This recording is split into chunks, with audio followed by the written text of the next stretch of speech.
our last 3 episodes read 184, 185, 185. Whatever.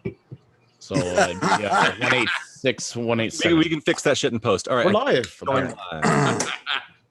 Oh, we're live. Boot to the head. Nah. Boot to the head. Oh, 187 to the motherfucking cop.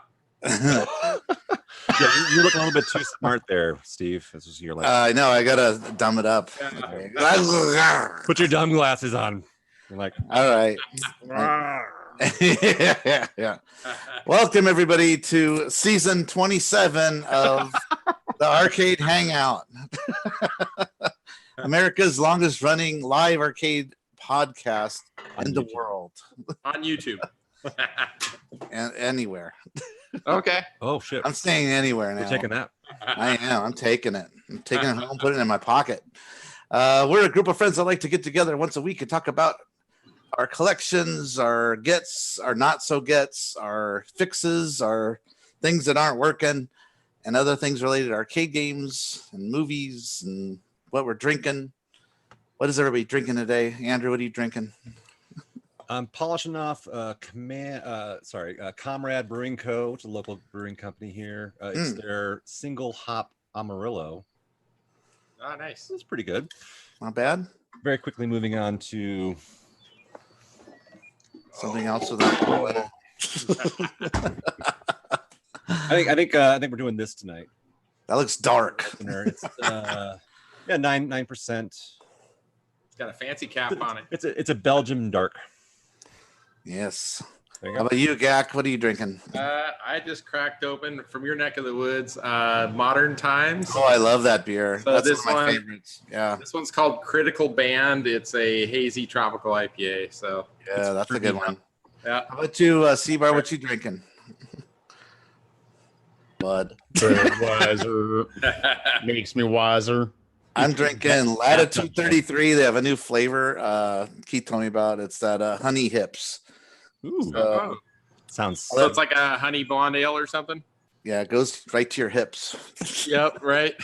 Should be honey gut. Oh, man. Let's see how this is. I haven't had it before. See if I like it. which is exactly what your wife calls it. Yeah. It's her honey gut. It's my awning over my sword of truth. Yeah. It's my dick awning. Gotta protect the sword. That's one thing I'm sure my dick's never getting sunburnt. If I could see it, I could tell you. It's always nice and dry. Doesn't get a tan though. Anywho, I got some stuff to go over. If you guys don't have stuff, I got stuff. News us on. I got some interesting news here. One of which we talked about in Slack today.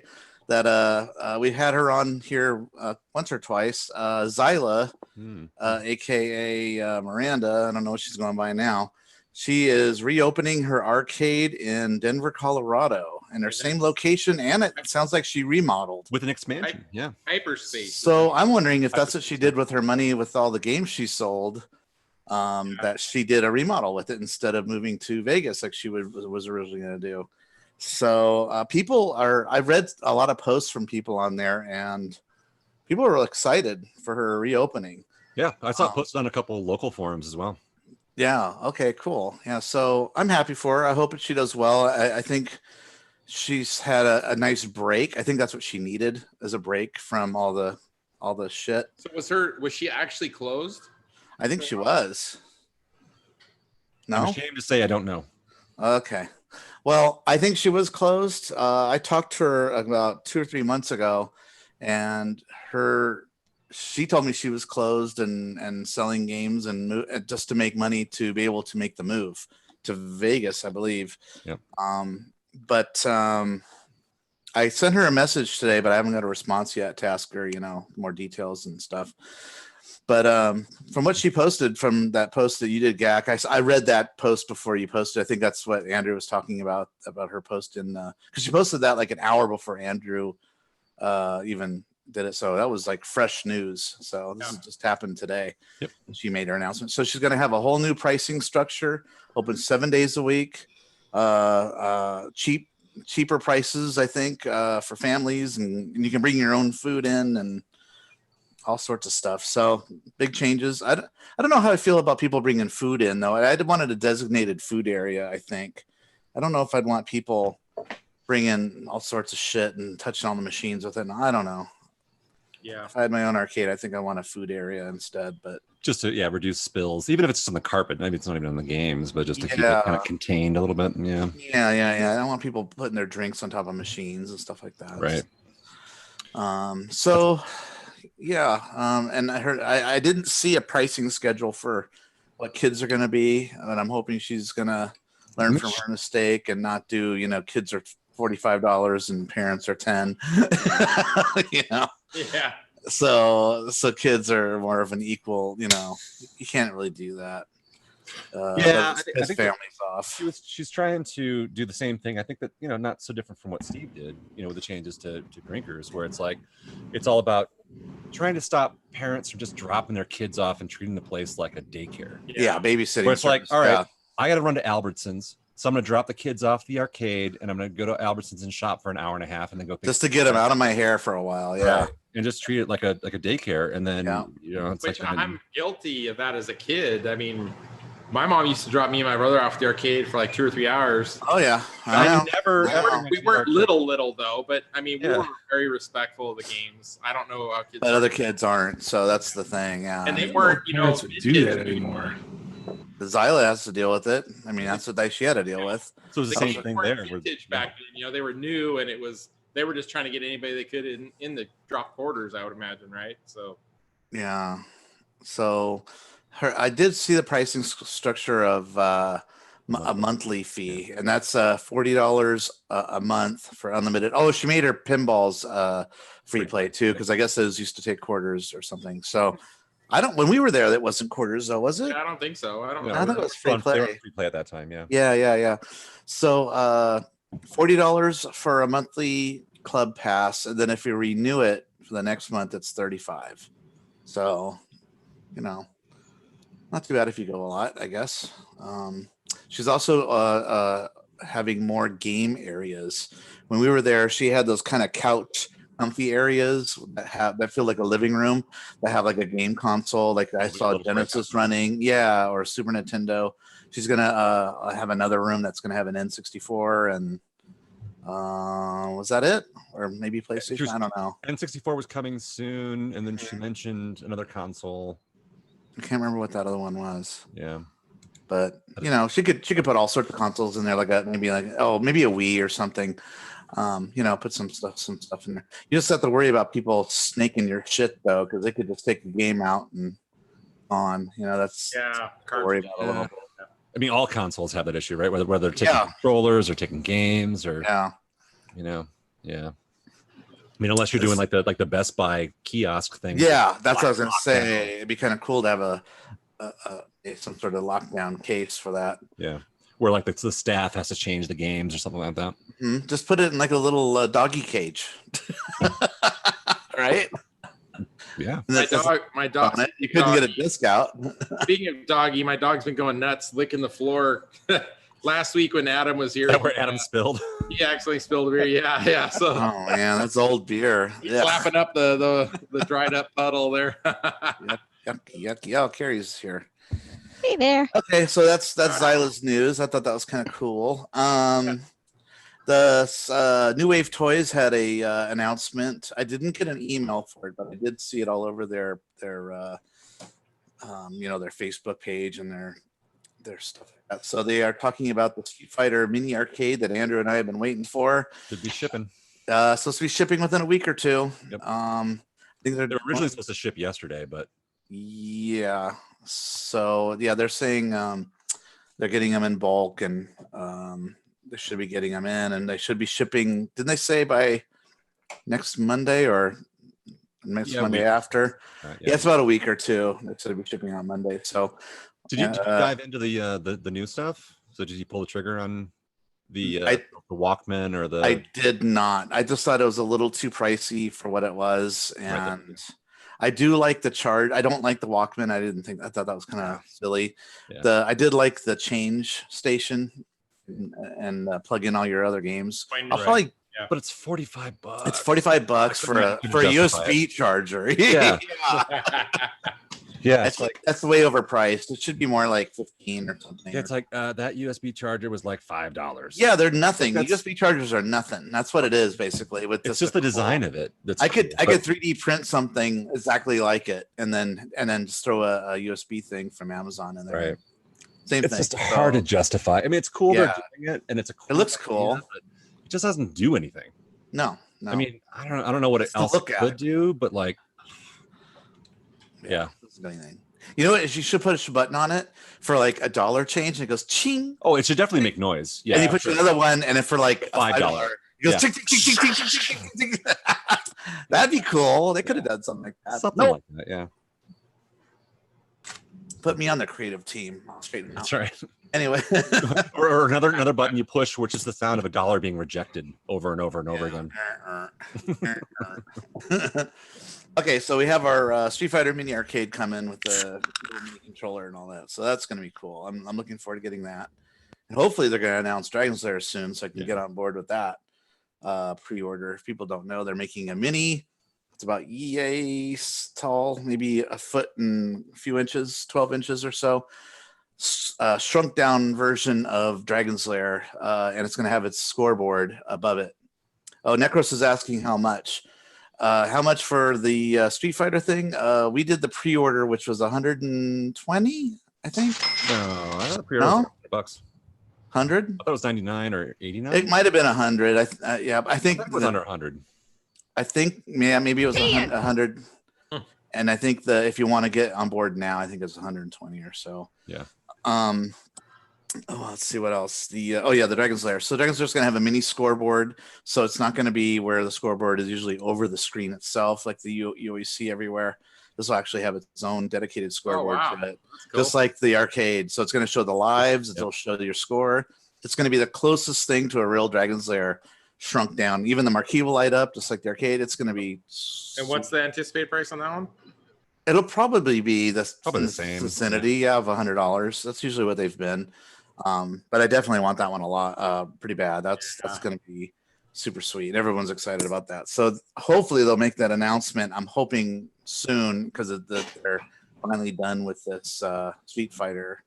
I think that's supposed to be their next game, right? Didn't they kind of hint to that? Well, they've hinted at a few other ones because they have Asteroids. Oh yeah, the Missile Command one too. Yeah. So there's a handful of other cabinets that they've announced, but yeah, we'll see if coming soon is the the actual next one is. Yeah. Yeah.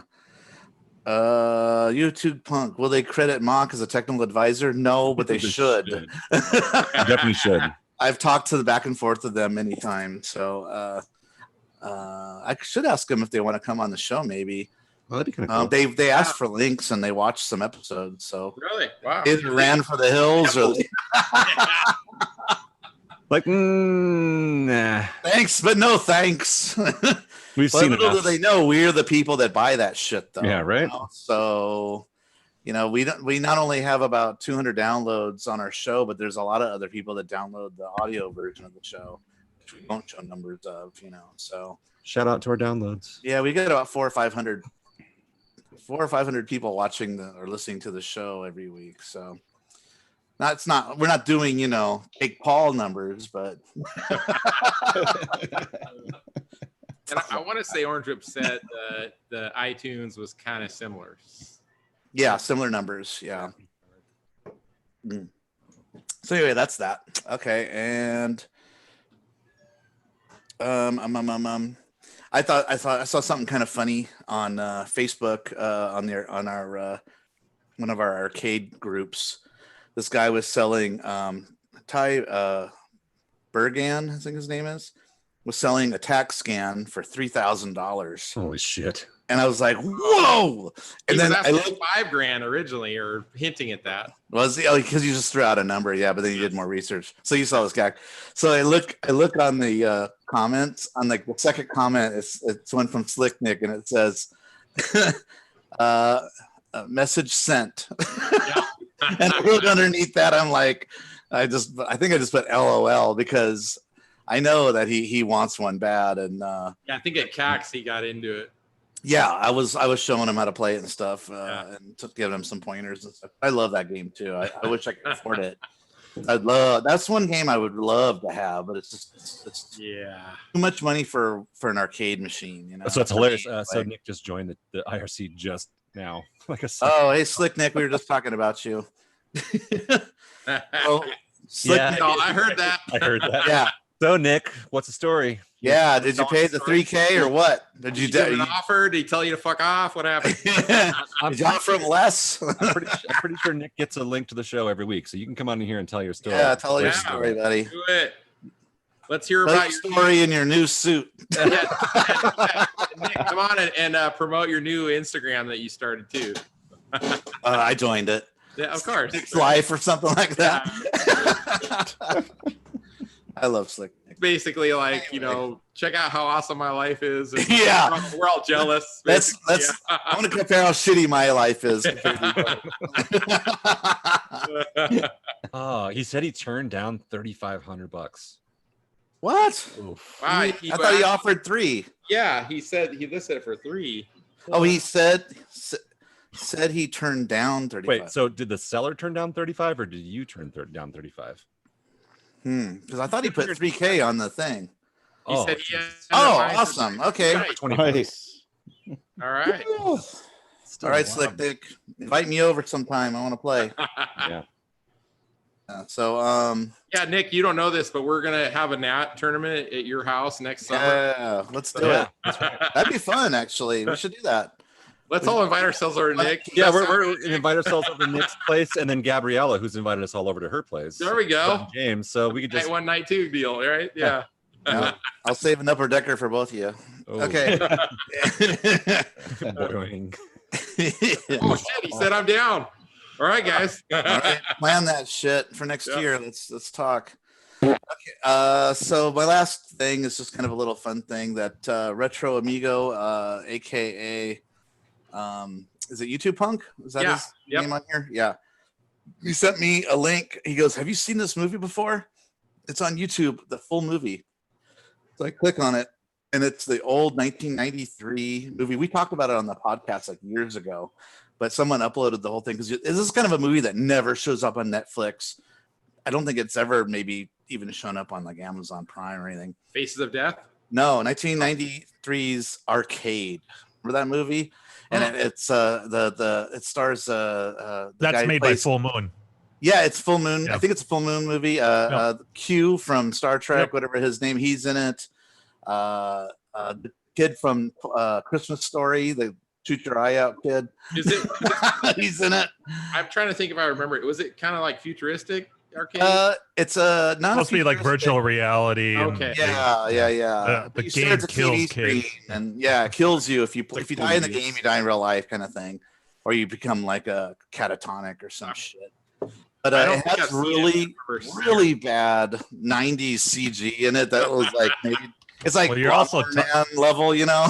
Well, it's super low budget though too. But It's that's Full part of Moon. the charm, Yeah. I think. Yeah. I find it a highly They entertaining. took screen grabs from like iRobot and Stun Runner, and that's their CGI, right? No, it's like just really early, obviously like CG. Like it's like 3D and stuff, but it's really Well, like textures are all like one solid color usually Yeah. for each thing, and yeah. Like Lawnmower Man. it's like That like Doom. yeah.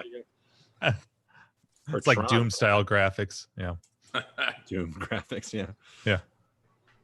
Let me it is here. nice. Let me.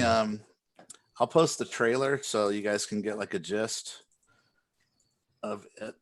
Let's see here. Ooh, actually, for the old school gamers, a real quick note here. So I don't know if you guys follow Joe Rogan on his podcast. Oh, I do. Mhm. But so his John Carmack fucking interview was really awesome for old school gamers. So if like you're like an old, we just brought up Doom. So like like Doom, Quake. Because he was a big Doom Wolfenstein. player. Rogan. No, he was the programmer. Oh yeah, Oh, no, Rogan Rogan. was a big player. Yeah, he's an old. Yeah, yeah. Oh, Joe Rogan, you're crazy. He's so crazy. But no, I mean, so he had a great like 2 2.5 or 3 hour interview with John Carmack, which is pretty fucking amazing. So he's like one of the godfathers of first person shooters.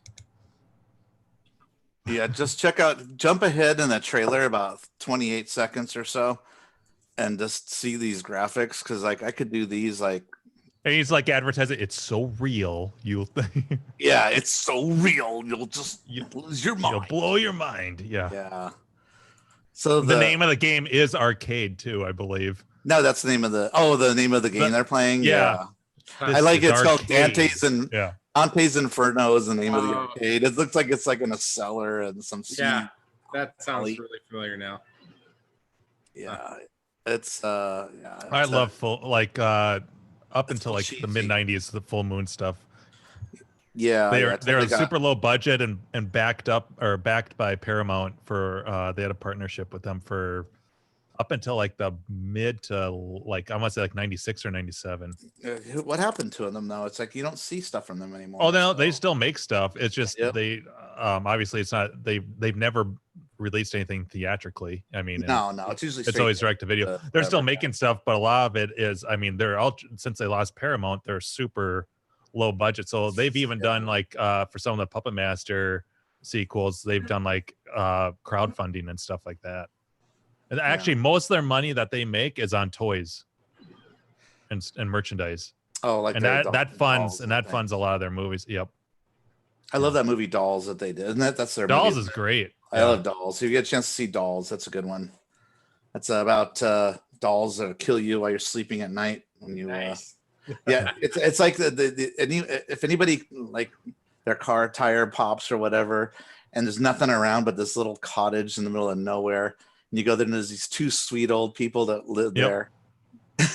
Yeah, guy Rolf. But they walk. Yeah, you walk in the door and there's dolls everywhere. And then when you try to sleep, they like fuck you up. Well, only the shitty people. It's a Just Desserts type of movie. It's like a Tales from the Crypt episode. Yeah. If you're shitty, they go after you and they somehow know. Yeah. But it was kind of gross when like you kick them in the face and their faces are like out of glass and underneath is like their real person. Yeah. It's like spoilers. No, they're like they start fizzling and fizzing and shit, bubbles. I haven't seen that in a while. Yeah. Oh, it's gross. It's like a little mummified person inside there. I didn't even know about that movie until after until I got into the Puppet Master movies. Yeah. Yeah, it's sort of in the same kind of idea, you know. Yeah, and that one came out before their before Puppet Master. I think they got a lot of inspiration from that. Mm-hmm. Like, hey, this works really well with the audiences. It had a real famous like DVD cover of a doll holding its eyes up in the air. Yeah, like this. Remember? Yeah.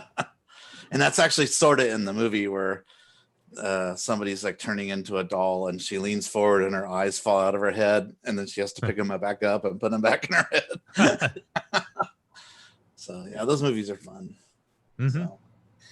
Anyway, so that's about all. I think that's all I have for arcade news stuff, unless anybody else has anything interesting. So I posted a link in our Slack. I don't know if you guys saw it earlier. I think it was a new thread today. There was a guy, and I've seen a video of it, I think on YouTube or Facebook.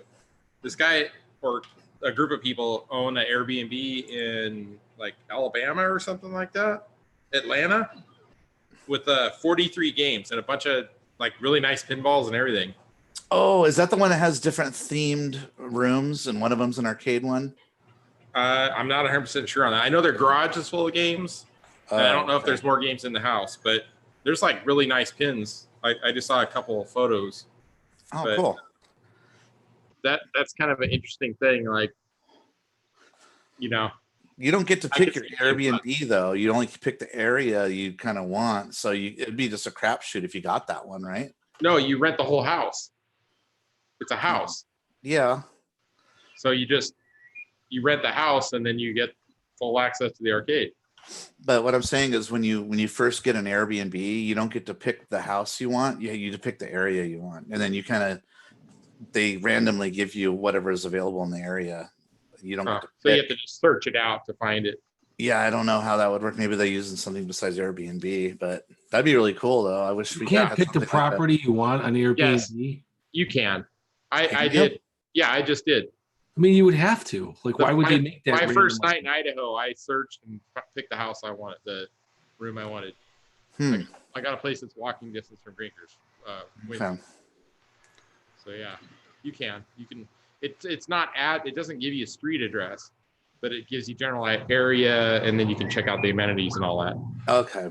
I was trying to look for one for my wife and kids. They were in Long Beach, Long Island, where we used to live. But granted, it's the summer and it was high season. But I couldn't. There wasn't anything. It was showing me like Queens.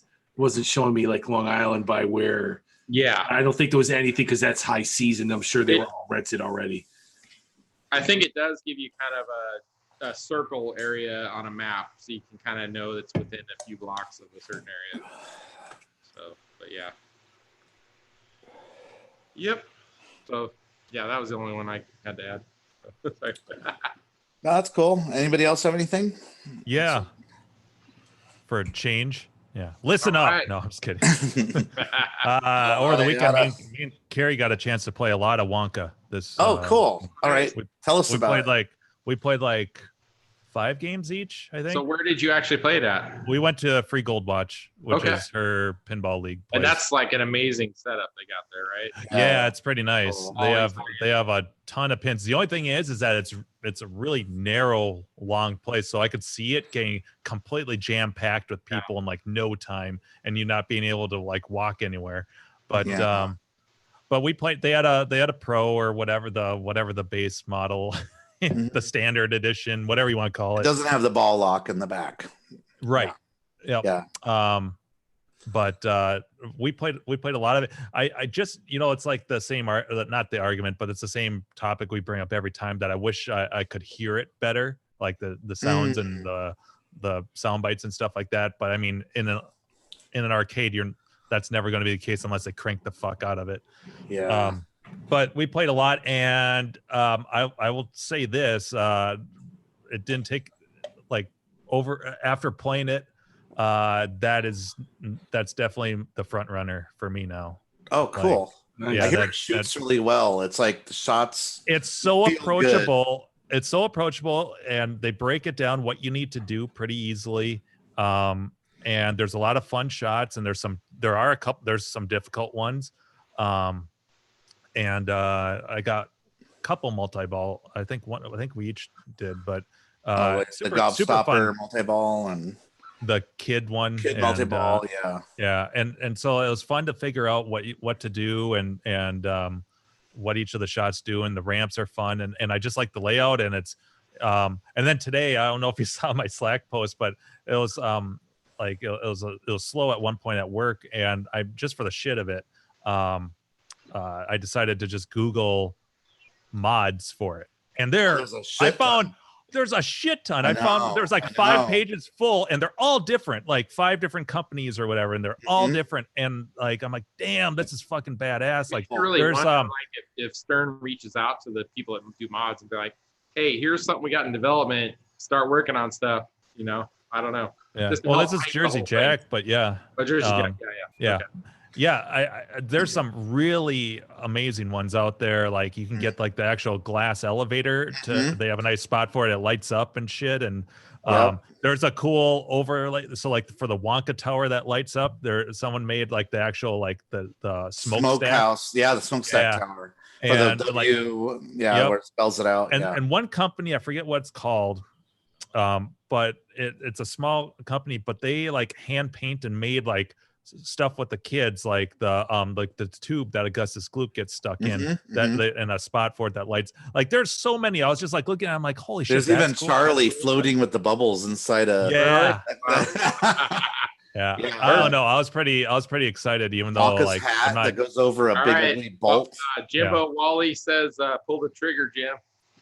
Yeah, I will when I have the money, dickweed. No, I'm just kidding. Well, which one are you gonna get though? Are you gonna go full blown? Do you think you really need it? Because I've heard about. I'm definitely not going collectors. There's absolutely no way. It's not worth it.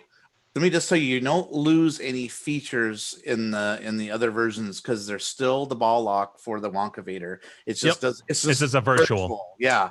So it's the same exact game. You're just not getting the ball lock mechanism, but it still blocks the balls. Yeah.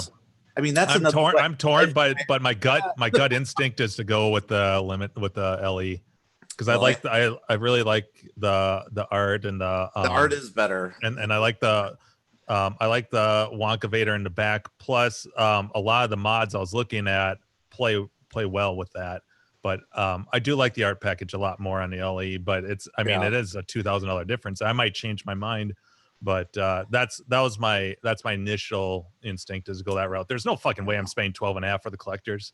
Plus, I absolutely hate that the art. I don't like the red at all, and that's the only fucking difference. You're talking $3,000 for That's so crazy. all it is art. For powder coated red. My ass. Yeah.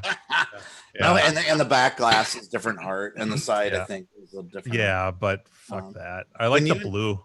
When you and Carrie were playing, did you do the part where you shoot the camera for the Wonka Vision and it takes your picture and shrinks you down? We didn't accomplish that. Okay, because so the camera that's in the middle of the playfield, if you shoot the camera enough times, it actually takes your picture. It shows those little dots that are like in the air above their head, but it's all around your head, and it shrinks you down.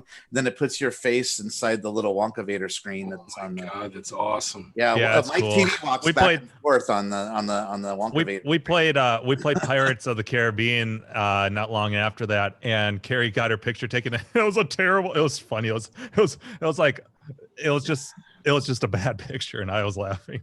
We were both. She's like, "Oh she's God!" Like in pinball mode. Yeah, but no, I wanted to play that one more. I wanted to play. That was my choice to play Pirates. And again, it was the same thing. Like I enjoyed it, but I fucking can't stand the Disney theme. If they had just if I could just get like some sort of update for it, and where that changes the name stuff, just call it Pirates. I'd be like, okay, but I can't stand that shit. And make it Pirates of Penzance. Oh, and yeah, Pirates of Penzance. Yeah, fucking Gilbert and Sullivan. Yeah. No, I don't like. I also don't like that you have to choose like one of like 80 characters at the beginning. It's like, fuck, this is a wait. Like, I don't give a shit. Just go. Yeah. Anyways, I don't know. I'm sure the argument is zillion characters. You're right. Like it's there's like a million down below. It's like a lot of people complain about that there's so many characters in there that's like gonna take you forever to beat that game. Well, then it'll be like, hey, here's a tip. If you choose this character, it makes this easier. And it's like, I don't give a fuck. Is it like, I haven't played it. Is it like Star Wars that way, where you pick like the different modes? Sort of. You're playing. Yeah. You get advantages or disadvantages. Yeah. Okay. You start out with maybe a multiplier right off the bat. Yeah. It does but I do like the game. Like there's so much shit going on like that can happen. You got the cool ship and stuff, but then you can make the spinny like hurricane thing and all kinds of. It's cool. I like the rocket boat mechanism because you're still trying to score points up there while the boat's rocking, and then you can load a cannon that shoots at the other boat next to it, that's pretty cool. It is cool. It is cool. But yeah, the theme that's an example. Wonka definitely wins though. Like we were talking about it anymore. Who cares about that? Yeah, right. Oh, there's probably like Pirates 7 in the works or something. Anyways, yeah. But yeah, Wonka definitely won me over. Like Carrie doesn't love Willy Wonka and the Chocolate Factory, but did you enjoy the pinball table? Yeah, I think I said table, machine. Machine. No, I think it's a super fun game. Okay, cool. Yeah, no, the gameplay absolutely thumbs up for me. I've been looking for it out there to see if I can play one at some. I was reading a bunch of Pinside forums about it and seeing if there's anything wrong, and people had some complaints about that and the Jurassic Park pin about pooling and chipping the clear coat. But just yesterday, I think I found a difference, like a pinball news site. I forget what it was called, and just like yesterday or the day before, Jersey Jack was the first to acknowledge it and basically said, if you have any problems, call us and we'll take care of it and stuff. So. So people are pretty happy about that. Yeah, I forgot to bring that up as one of the arcade news things, but it was pinball, so I wasn't sure if I'd bring it up. But yeah, there's been a problem lately with them not getting the formula right again. It's this happens every so many years where either if it's too hard, the clear coat I'm talking about, you get this chipping and it chips off everywhere, and then you they're know, complaining that's- around the posts. Yeah. And then if it's too soft, because there's a hardening agent and a soft divots. agent. Yeah. If it's too soft, you get this pooling around the posts and stuff because it's like it's like slowly like turning to goo. You know, and then you get all these divots everywhere, and that's horrible. And Yeah, I will say this though, like when Stern acknowledged it on the same in the news too, they acknowledged it for the Jurassic Park. I was kind of put off. I was put off by what Stern's solution was. Oh, talk to your distributor or where you bought it from. You know, you're supposed to do that because the distributor that you bought it from contacts Stern because that's their relationship. So that's their relationship. Yeah, that's normal. I like okay, because with Jersey Jack it was like call us directly, and I like I kind of like if they have a customer support to manage it. Yeah, because they have your distributor has the relationship. So like I had a couple things with my Medieval Madness. Like I had a sticker on it that was crooked that they put on there. Excuse me. And I said, "Hey, my sticker's crooked." No weed. I said my sticker's crooked. Is there a way I can get another one? And they said, "Yeah, sure, no problem." And they contact Stern or not Stern, Planetary Pinball or Chicago Gaming Company, whatever the heck it is. And they sent a new one right to me. Got it within like a few days. Nice. So yeah, it's just you always go through your distributor. That's kind of a normal thing. Jersey Jack might have a different policy, and you go through them directly. But, well, on their website, it looks like you can order the pin straight through them. Because it's like you go they have a store, add to cart, all that jazz. Fuck, I think we have the way to solve this, and let's patent this shit together. The pinball itself, let's contact Nerf. Nerf pinballs. Yeah. Can you make this no more 5 ounces or whatever? Yeah. Doesn't like Carrie has Twilight Zone? Don't they have like a special like ball in there that's not not the power ball? You got a porcelain or whatever. Yeah, it's porcelain. Yeah, right? Ceramic. Yeah, ceramic. Yeah, is that exactly, what it is? ceramic. Oh, okay. Yeah. I saw one of the mods for Wonka had neon colored balls for Wonka you could buy that look like candy or whatever. Oh, that's fun. I mean, you can make that entire fucking machine with the mods and stuff look like a bag of Skittles, basically. Right. No, I thought the mods for Wonka were really cool. They had ones that like mushrooms with the grass. Yeah, so it looks that height like stuff. It looks like the main they do room. The one of the companies made flipper stickers or overlays that had the grass with the little stuff on top too. And I mean, you can really, and a lot of them are pretty affordable. Yeah. I really want to get that fucking glass elevator mod. I'm going to end up having all these mods and not even own the machine. So there's a cool just channel. Toys. There's a cool channel on YouTube. These guys I follow called Straight Down the Middle, and they bought a Wonka with a bunch of mods, and they show you the mods up close, and they show them install them all, and you can see where they all are in the play field. And he had the Wonka Vader and all that, and it lights up and all that stuff. So that really stuff cool. made me really excited because that sounds like a lot Those of are fun. good mods. Yeah, I thought they were cool. I'd get them. And those would be fun, like videos for you to do, Jim, when you're installing them and stuff like that. Like just showing here's up. the mods I'm a novice, well, except for Tales from the Crypt. But you like pimping out your Right. Wonka. That'd be pretty badass, dude. I should have done that with my Tron because I put a shit ton of Tron mods in mine. I don't. It's hard to do filming and doing shit. It's a hassle. It's funny It is, like but Jim's already on board with doing that, so like he's got the channel for it. Yeah. Well, yeah, we'll see. It'll probably won't like I keep on a daily basis. I'm calculating in my head. Okay, what's the estimate for when I can afford to pull the trigger? And then I'm like, oh fuck, December is just holiday month, and okay, and that's right. You have people to buy expensive gifts for. You're editing a video and buying expensive gifts for, I don't know, somebody. And it would be funny if Jim goes to visit Carrie. Carrie goes, "Hey, look what I got on Craigslist, a Wonka." Oh, she knows better. For $4,000. Yeah, for, New in and I'm gonna box. keep it not And give then, it- and then, and then, and then I will That's all say, That would thank actually you, be perfect. thank you very much. How do I ship this home to me? Yeah. right, exactly. I mean, well, let's face Oh, it. for I would, me? What a I great Yeah. gift. that actually Merry Christmas. that would be yeah that actually would be more of a Christmas. What you don't know is that this is reverse psychology. I actually am still Yeah. shooting for a Houdini. Yeah, I'm just hyping up Wonka so she buys that and not Houdini. Yeah, I have But, no room. Yeah, You'll make I've room. heard There's that no room before. behind you, right? Yeah, there. no, fair enough. And you know how much Tails pisses me off. It would be on the chopping block if one of the Nice pins pun. I would really want would come All up. I would puns be- intended. Get Yeah. rid of that couch you're sitting on and put it right there. Yeah, To really rub it in. Next show. She's sitting on the table. She does the.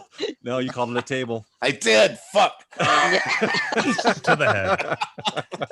Yeah, Yeah. she's just sitting on the machine. I watched a pinball machine documentary, and they said table a few times, so I don't feel so bad. You should still feel bad. But yeah. were, so were they today- old? Fuck. Were they some old dudes? real old? Did they have like a really strong East Coast accent? Yeah. Oh, Island um, Pirates here. I gotta ask Island Pirate. Do you still want your logo? Oh wait, Oh, yeah. no. That's not a public conversation. It is so. Everybody wave hi to Island Pirate. Hey, Okay, Island Pirate. You're awesome. Hey, That's the also, end of that we'll conversation. quickly swing this around. That's Yeah. the end of that conversation. We'll take good care of the rest offline. All right. Oh, thanks, Jack. I Lick. thought we Yeah, were that gonna was. talk about it on the show, so I hope I mean, I Crappy's think we should getting a talk to bunch him, of but- sales. You should be doing it in IRC or private, not. really, it's just a quick. I don't know what his answer is, so I don't want to All right. put him on the spot. Jack Lick's in there. All right. Plus, it's too late on some shit. So I know it is. All right, so that was one thing, the Wonka stuff. Hopefully, I'm Ooh. guessing I'll be able to pull the trigger when I get my tax return. So it'll be this winter. Let's see what else. What else? What was I going to say? Oh, I had three items. Now I can think How of. about the Crafty mech? You played through that thing, right? So you got the high score thing going on with Crafty's board. Was that one? Of those? Yeah. So yeah, Jack Lick reminded me because he talked about the BitKit video. Yeah, so that's working. The score, the additional digits works. That's fucking awesome. So now the player one score rolls over at 99 million instead of 1 million. And so potentially I am going to do my next live stream this Friday. And it was between Eyes and Arkanoid. And so I put a little poll on my YouTube channel for people to vote. And so far, right now, I think Eyes is in the lead by a Oh couple boy, votes. that's a long Here we video. say the eyes have it. Yeah. Oh. I vote Jimbo needs to drink like 5 or 6 drinks before even starting though, because then it'll be a lot shorter, right? Yeah. I don't know. Yeah, That's sure, like his drunken master power. Yeah. Hey, a few drinks does once if I can get to that In the zone Level. spot. where it kind yeah. So we'll see, but that potentially it'll be that if it's Eyes, it's gonna be assuming I play well, it's gonna be at least 2 or couple hours. If it's Arkanoid, it'll probably be 1 to 2 hours. I'll probably play like a couple games because that takes. I want to see if I can just plow through complete the game without I have continuous shut off, but I want to see if I can complete it live. I've only completed the game that way like 3 times, so we'll see. Anyways, that'll be Friday. Hopefully I'll start earlier than with Toki. Toki took me a while to set up because that was the first time, and I had to program my little Elgato device thing for switching scenes and all that stuff. So it shouldn't be much of a setup. Anyhow, That'd be cool. I thought. Oh, and I talked about. Let's see. We talked about Wonka. That I think that's it.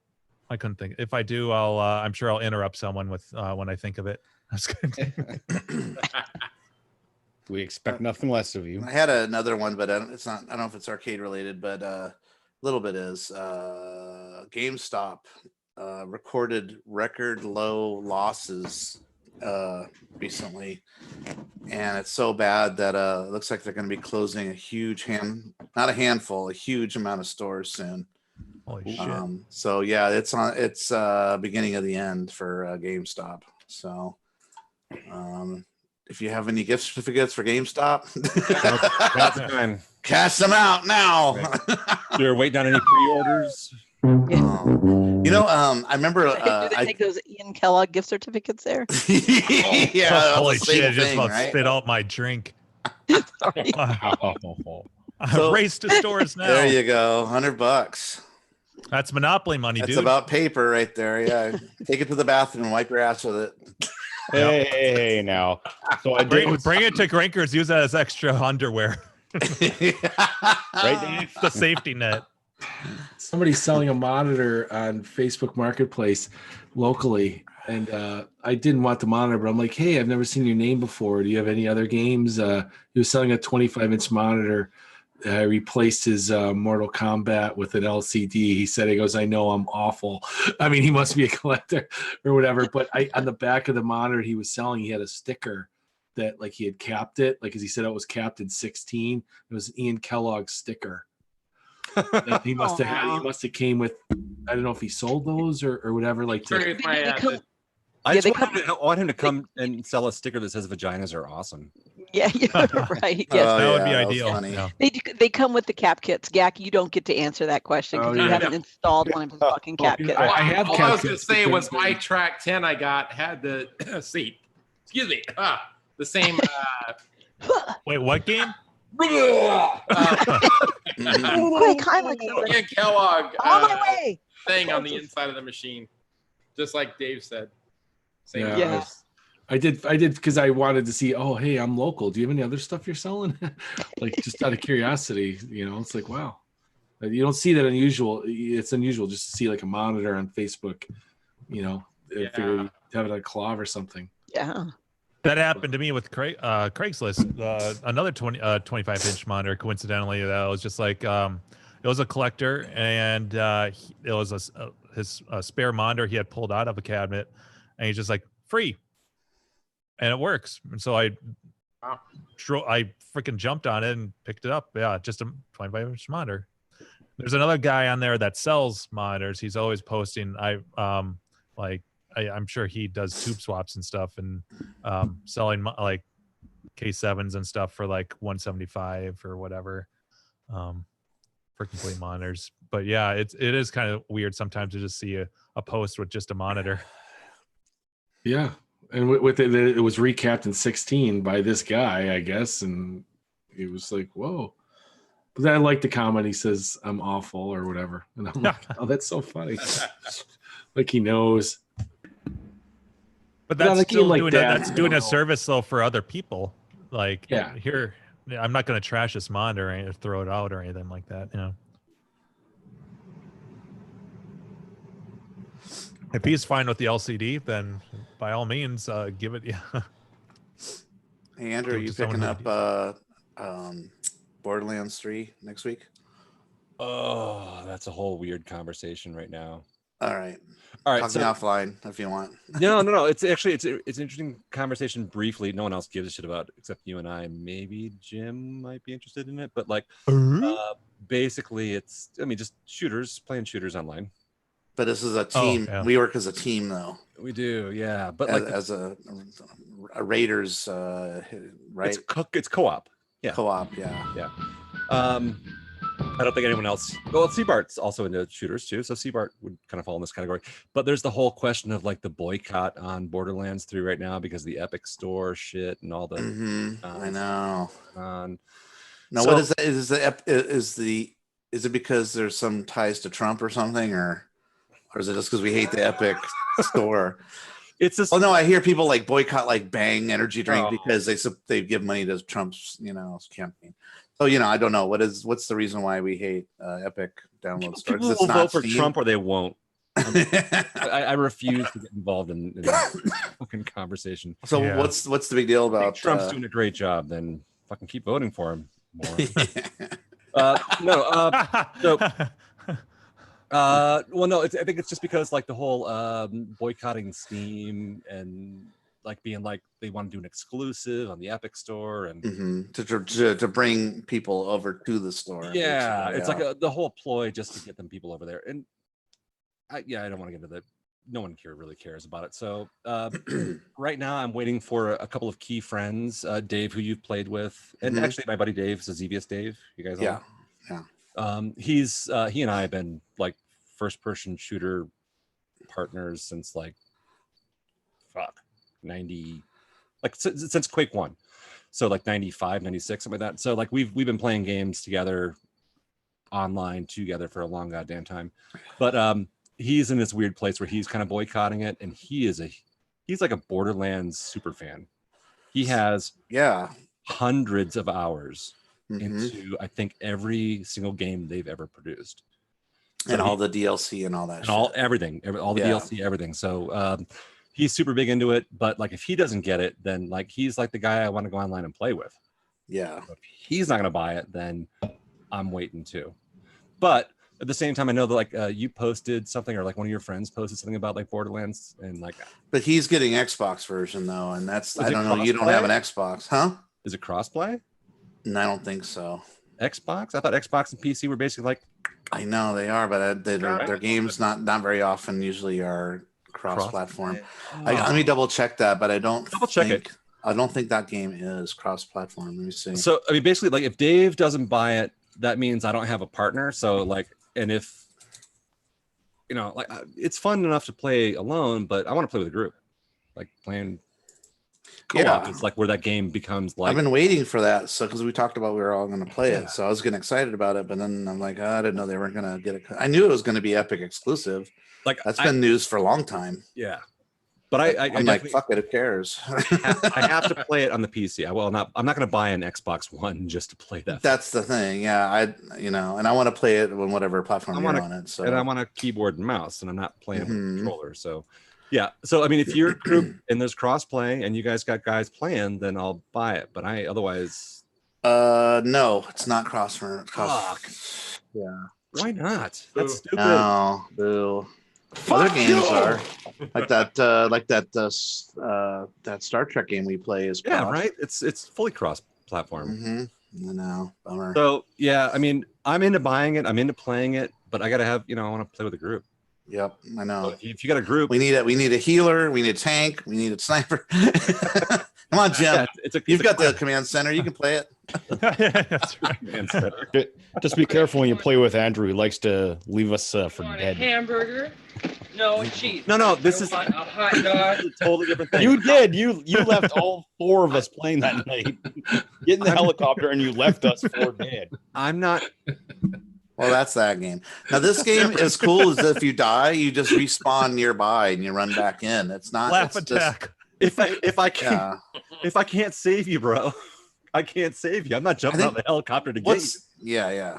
You got. What's the penalty for dying in Borderlands? Isn't it just money? Just lose money? Yeah. You lose a percentage. So it's not like Left 4 Dead where it's like you see you guys. If you don't make it to the chopper, I mean, come on. That's different. I told you everything you needed to know. I helped you out as much as I could, but I can't play the game for you. Yeah, you can. Team viewer. Oh, that sounds fucking brutal. Get some more beer. Well, yeah, it's a little bit, but it's like it's like all right. So if you're playing, like I'm trying to think, like if you're playing Gauntlet, right, with some other players, and they get killed by a bunch of guys, you're like, well, fuck, man, I made it to the exit. I helped you out as much as I could, but I gotta go. And if they die, you're like, well, fuck, man, drop another quarter. Yeah. That's the game. At the end of the day, you can't be that kind of hero. If nobody wins, then you got to do the whole level over again. Oh, yeah. What was the other game we were playing? We played Unreal. We played some Quake. We played Left 4 Dead was a lot of fun with you guys. We really need to get some PC gaming back. Yeah, we need to do that. That was freaking hilarious. Jack, you were in on that too. That was awful. Yes. It's funny. I haven't played any games with you guys since I got my new GPU way back. Right? We should. I mean, once Grinkers is over, because our Thursday nights are kind of. Let's do it. Do you guys know it's 1 month from today? It is Yeah. 1 month from today is the Thursday. Yes. Wow. And actually, that's a thank you. That's a great segue. So actually, as of this week, I think we should start talking about our sponsors, Yeah. perhaps. So let me just run down the list of our sponsors, and if anyone wants to pause me to do a shout out to talk about like what they're doing, then awesome. I don't want to. So some of these sponsors have stuff that they're sponsoring for Grinkfest, October 11th and 12th, Eagle Idaho, Grinkers Grand Palace. Which might hint at what's going on or some tournaments that we're running. So I don't want to get too involved in some of them, but just talking about sponsors. So obviously Grinkers Grand Palace, our #1 sponsor, always. Steve, what he gives us and does for us is amazing every single year. All the work they pour into it. Yeah. #1. Yeah. Yeah. By far. I mean, Tell us more about Steve. Mock, go ahead. Oh, that was Jim's bell, but okay. Steve, yeah, he pre-orders like tons of beer and lots of sandwich stuff, and he showed off pictures of all his iced beer getting ready for the event. And yeah, Steve goes above and beyond. Oh, and then packing all the VIP bags with all His those ready staff. for us. Yeah. His staff is extra staff he gets. Yep. And he And, always makes it a goal to pretty much try to have no games down at all. Yeah. Oh yeah, that's true. Yeah.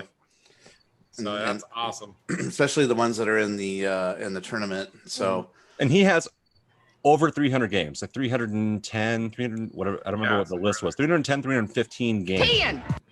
All mostly working perfectly.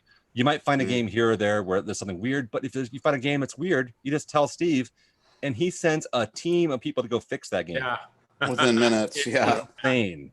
So I mean, this is an arcade museum, unlike any other arcade like on the planet. It's an amazing thing. It's So- making Mock cry. It is. So Is amazing. that a hanky? Are you that old where you have a hanky? No, I Oh. got Kleenex for my runny nose. All right. Sorry. All right. So our Right next. next to the hand lotion. Oh. Yeah, right next to the hand lotion. Right Sorry. All right. You're to throw it away when you're done. That's right. It's next to the Jergens. Jerking my gherkin. And the spicy Brings me back to like Hamburger, the motion picture. Just lock me in a booth That's right. It's with like mustard and and ketchup. pour mustard and ketchup on my head. Oh. All right. So our next sponsor, Slick Nick, who of course is a longtime fan of the show, huge friend of the group. Like, Yep. Nick is an amazing dude on Claw. Comes down for our little NAT event, which is Yeah. fun. and Kick our actually, asses. apparently, Yeah, except he's great except when he's cheating at pinball tournaments. Yeah. Saying he might cheat a little bit at pinball. How do you cheat? I don't know. I don't know, but he No, did. but he did. It's a mind game. Clearly. Put the Yeah, code in, exactly. the secret code. He Yeah. wins from the loser bracket. Yeah. That's the thing. He's like left flipper, right flipper, left flipper, left flipper, right flipper, right flipper, win. BA start. Um, Well, that is the Slick Nick life. You know? so our next longtime sponsor also is Crafty Mech, Yeah. one of the originators of the He show. needs to come back on the show again. Yeah. Oh, his bit kit's on sale again too. We should talk about that on the show. Yeah. Added some new games too. $139, I believe, for Yeah. his sale price, and he's got some new games available for it. What are those new games, Gak? Go. The last one, Go. I know Tasmania was one, Yeah, Yeah. and the That's other a cool Armored Car maybe. Was the Yeah. other? Yes. Yeah. that sounds right. I That's a need to weird update game. mine, but yeah, I definitely. I don't understand how Armored Car works. I watched people play it on YouTube, and I still don't get it. Hmm. I don't know if you guys played that one. It's really Yeah, fun. I tried it out just to make sure that the Didn't they have it at update went all right. Fun Spot a few years ago. Yeah. No, not fun. Was it Fun Spot? I thought it was in the tournament at Grinkers. No, that On here. was no defense maybe. It looks Okay, like it's well, like it's Thief, similar. sort of, but Yes. Kind of, yeah. it's similar You have to to that follow. You have to style. go with the arrows, and then you have to get gas, and you can. The gas helps you speed up to outrun the enemies, I'm and then pretty you sure can it was draw. Fun Spot. You draw saw thingamabobbers. Forget what they're called. blockades or whatever you can drop. Yeah. I want to say Brofest 2 had it. But then you got to hit a Maybe bank. Don't you hit a bank or something to Yeah. drop off your money or pick up your Yep. money? I don't know. Yep. Weird. Yeah, it's Yeah. it's cool. Yeah, I was just thinking over the weekend. I was telling Carrie, I'm like, oh, I think what I'm gonna do with my Warp project in my storage is do another bit kit, and that will be just for 8-way games. So then I'll have one for 4-way, one for 8-way. Mm. Because I'm not gonna swap joysticks, and so like most of the games on mine right now are the 4-way ones. But I was testing out Tasmania, which is an 8-way game, and I can.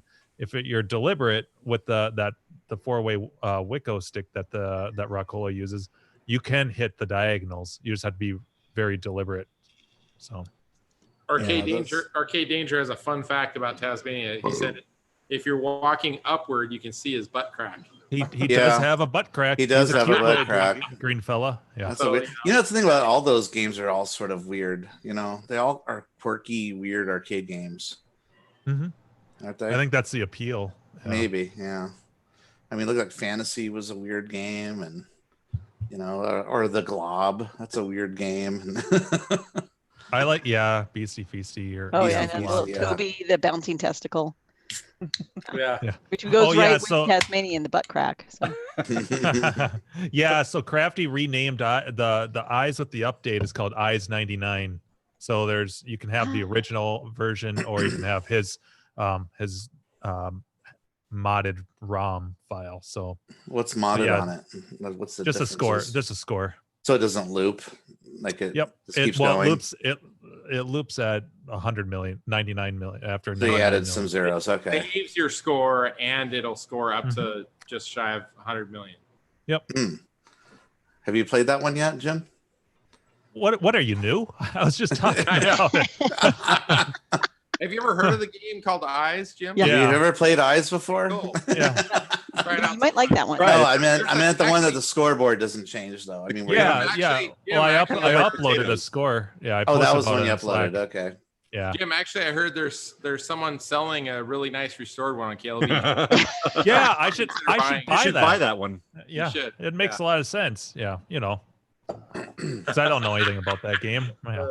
I heard that game sucks. Most world record holders don't own the game. All those Donkey Kong guys, they don't. They have to go to the arcade to play that. So yeah, it'd be nice to own that game. Oh, All right. Yeah. So All right, our next sponsor. yeah, sponsor. Sorry, we got off track here. Next sponsor. That's all right. So Arcade Parts and Repair, who's been a sponsor for the last couple of years. So that's Peter and his wife come down and hang out with us. They're awesome people. Arcade Parts and Repair, great place to go get parts. I mean, they're like kind of like the place for a lot of the. Peter, we got a squirter. Yeah, I mean, to my experience, I mean, I don't have any, but just from hearing about it, if you, Fantastic. yes, Just if you nice, don't, nice All try. right. Yeah. if you don't see an item listed on his website, you can contact him, tell him what it's for, and I swear 9 times out of 10 he'll be able to find it for you. You know, I've seen many threads where people talk about stuff, and he's like, "Let me see, I'll track some down for you." You know, like he has all the leads to find those obscure rebuild parts. So Great prices. Yeah. Great. Yeah. I mean, just a great store. Like good Yeah, stuff. really responsive in emails. If you have questions about, tell them about your project, what it is you're working on. And I will say right now I'm in the middle. I'm doing his Geo7 cap kit. I'm about halfway through. So definitely big thumbs up on his stuff. Cool. And our next sponsor is our infamous Orange Whip, Capital City Arcade is our next Nice. sponsor. So we can't talk much aside from the videos walkthroughs that we've seen, but looks like a pretty exciting arcade up in the Vancouver area. yeah. And he's usually And, at capacity all the Fan, time. fan of the show, Dave Elope was talking earlier. He's actually going to be going there here pretty soon. Ooh, So, Dave, we'll cool. expect a proper review. yeah, Dave Elope. Let's see some pictures. Post That's some stuff. Yeah.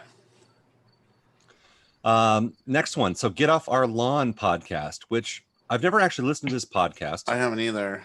However, these are the guys who previously provided the belt Oh, Oh. okay. grand tournament Okay. belt that we've done. So yeah, kind of a big deal. So don't want to tip too much, but they're a new sponsor this year, and maybe we have some exciting things happening in that arena.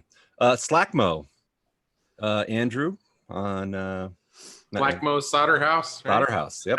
With the Peter Griffin licking the soldering iron. Solder iron, yep. So Slackmo has also been another longtime sponsor. He's Yes. he's I believe this year we're doing a bunch of discount deals on rebuild and chassis repair, that sort of thing. So And he goes way back. I mean, he was there Yeah. before Grinkers opened, helping get games running for Steve. So yeah, Yeah. he's been around for a very long time. Good guy. So the next one's a little bit awkward. I actually have to zoom in on this one. So so in the past, we've had sponsors from our buddy Matroid at Arcade Crusade and Hula Homer. And of course, then we've got Skeleton Dick. So they all these Houston guys, I'm pretty sure they're all from Texas, Houston area. They all kind of banded together to put together a sponsorship for this event.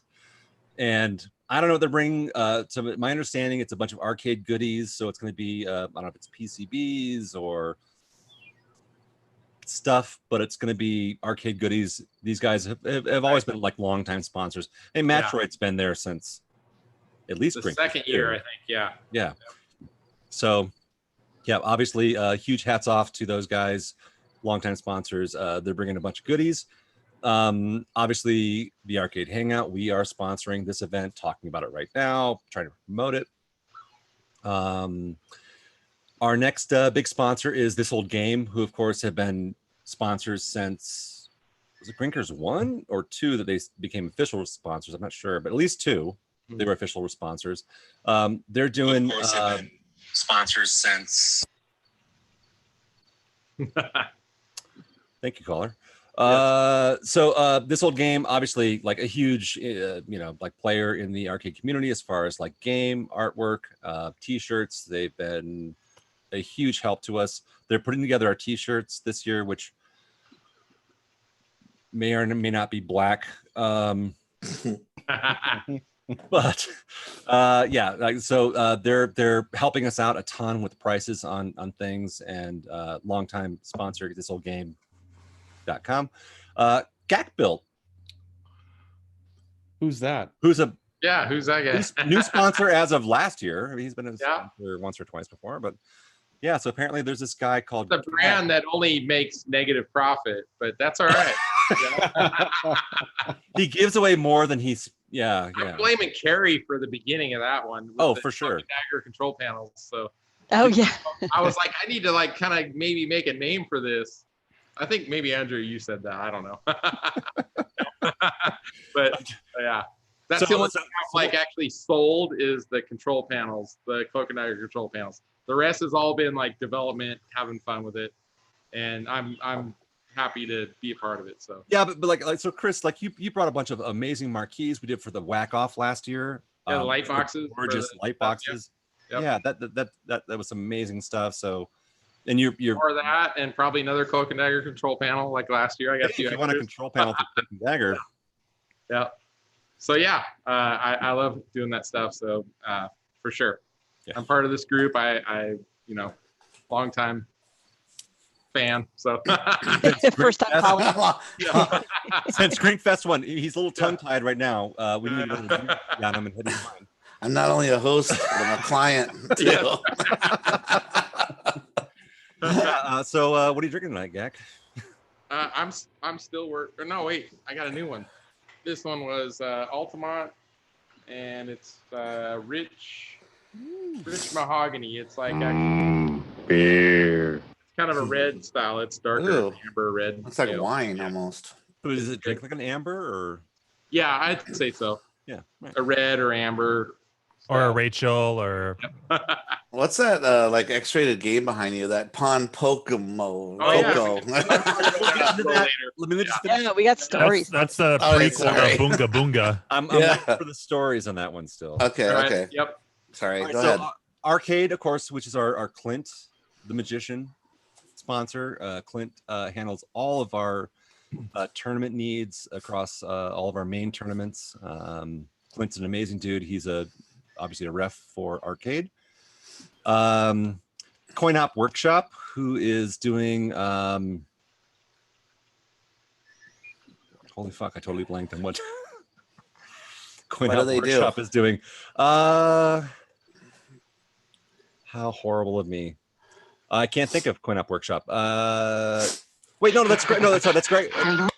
Sorry, I totally just spaced on who it was. That's Gregatron. Gregatron, who also does yes. cap kits and rebuilds and stuff like that. So yes, Gregatron. He has an eBay store, I think. Exactly right. Yep. Yeah, he No, I reached out to me and I forwarded him to you. And yeah, I guess he's used to sell a lot on YouTube, on eBay, and he's trying to get back into it. So Yeah. Definitely, he's a good guy. For super sure. good guy. He's been a Grinkers fan since pretty much day one too. Yeah. I think I Yep. met him at Grinkers too. So like, Yes, yeah. I believe he was there that year. Yep. Gregatron, I'm super sorry I forgot your logo. Just spaced how that logo went, the name, but yeah, dude, Gregatron's super good guy. 8-Bit Pit. So Drewster is another one of our sponsors. Drewster. Yep. He's been to every single Grink Fest, like myself also. Yes.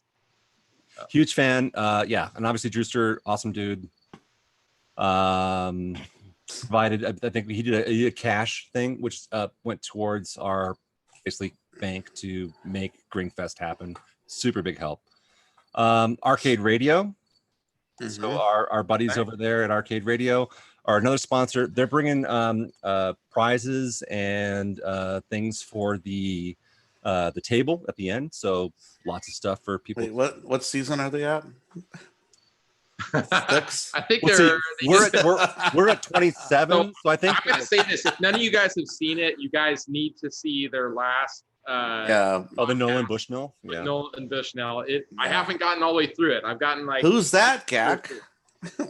He's the creator of Chuck E. Cheese and Atari, basically. Yeah. Did they get removed at all for like a day or something?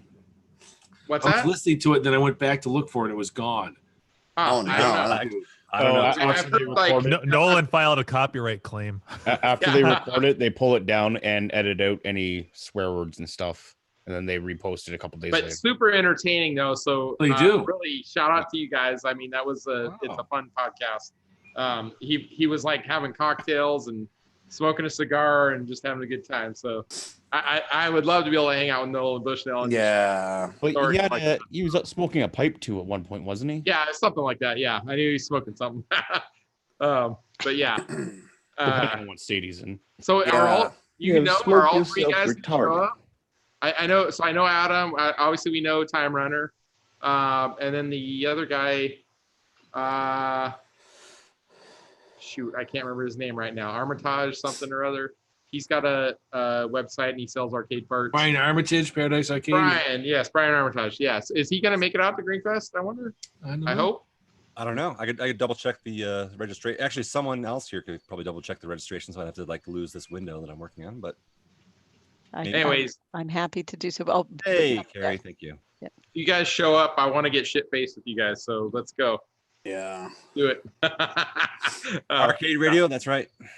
Yeah, if you ever see a documentary on Nolan Bushnell, he's got an amazing past. I mean, his stories about Atari and they practically had orgies in the hot tub over there.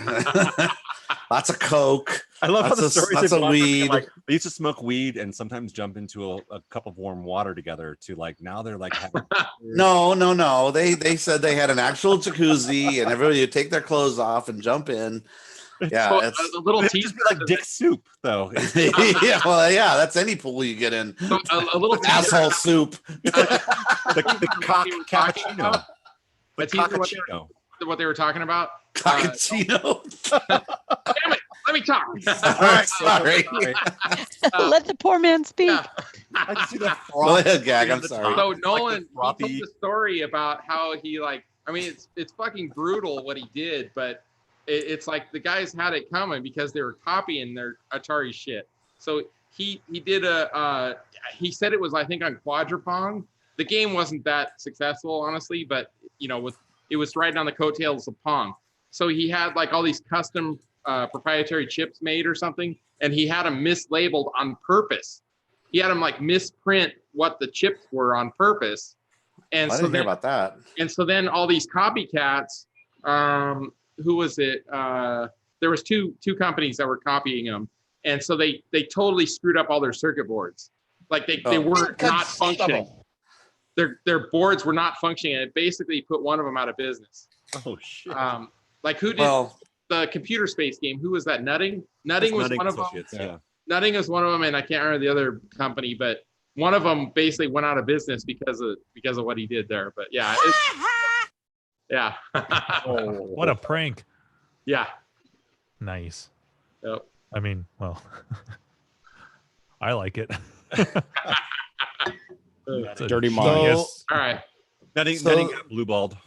I know Nolan Bushnell is like sort of like known for like creating Pong, but actually it was created by this other dude. Yeah. I can't remember his name right now. Meadows. But When Necro said it was Meadows, he Alan Alcorn, or I don't know, some other dude. I think it's Alan. Nutting is like the Steve Jobs of so yeah, so it's like the marketing slick guy who just, so he saw it at a convention and then basically made it, distributed and created it before he was able to get distribution on it. So yeah, so I don't know, there's some weird stuff there, but I like the story that when he quit Atari, he thought he could just work somewhere else doing the same thing, but he didn't see that he signed a contract. They had like those sneaky lawyers put into his contract that says conflict of interest if you do anything that's related in this field for I think it's 10 years or something. Non-competes are brutal. Non-compete competitive clause, yeah, for 10 years. So that's why he started up the whole Chuck E. Cheese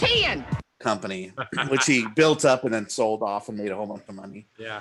But the guy's a really interesting dude, and I've seen sure. some documentaries on him, and those are really fun to watch. And yeah, he's a real down to earth dude. Atari Business is fun. That book is fucking amazing.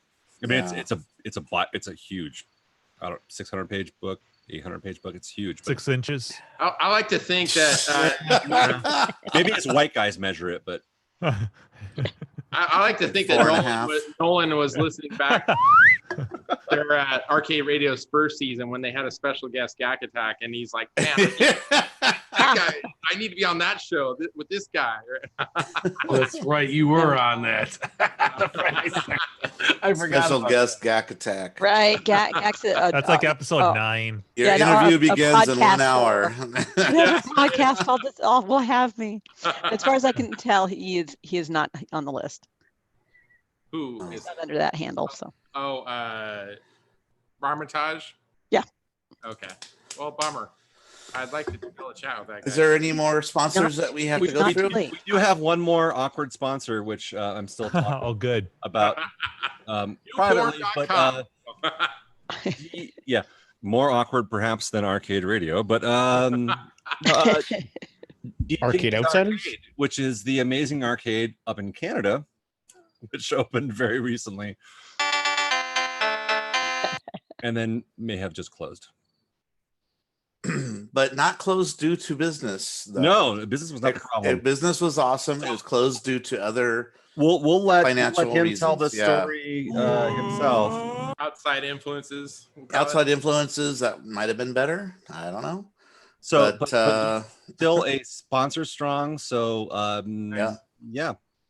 There you go. So thank you so much. I mean, honestly, our sponsors, like you guys, the two things that make this event really happen financially are our sponsors and our VIPs. And VIP, totally.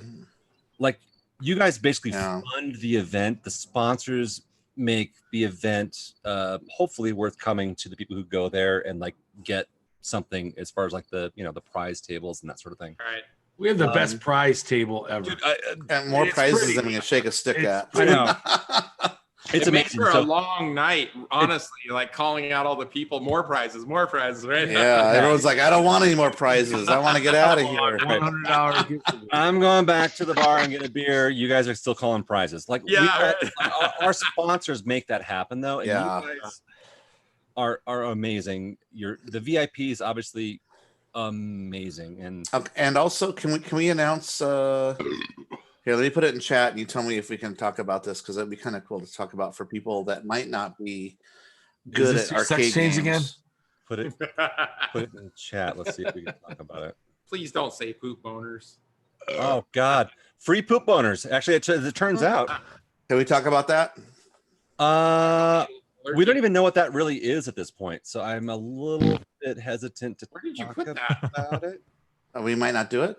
Oh, No, I think we're going to talk about it, but I don't know what we really are offering. We won't say. Well, not say what the things are, but just say that we're doing it. Just It's kind of so- cool. Let's save that for next week Okay. because I would love to Oh, rerun teaser. through our sponsors, maybe in a slightly more truncated version of the fucking diet. so there's okay. So Okay. how many arcade hangouts are But- left before Grinkfest starts? All right, well, so this is literally 1 month away, so Mhm. We got 3 more. we've got 3-4 more before Oh. the actual event, and presumably we'll do the Tuesday right before where we'll announce the games. I'll be in New York. I don't know if I'll be able to be on the show. Well, I'll try.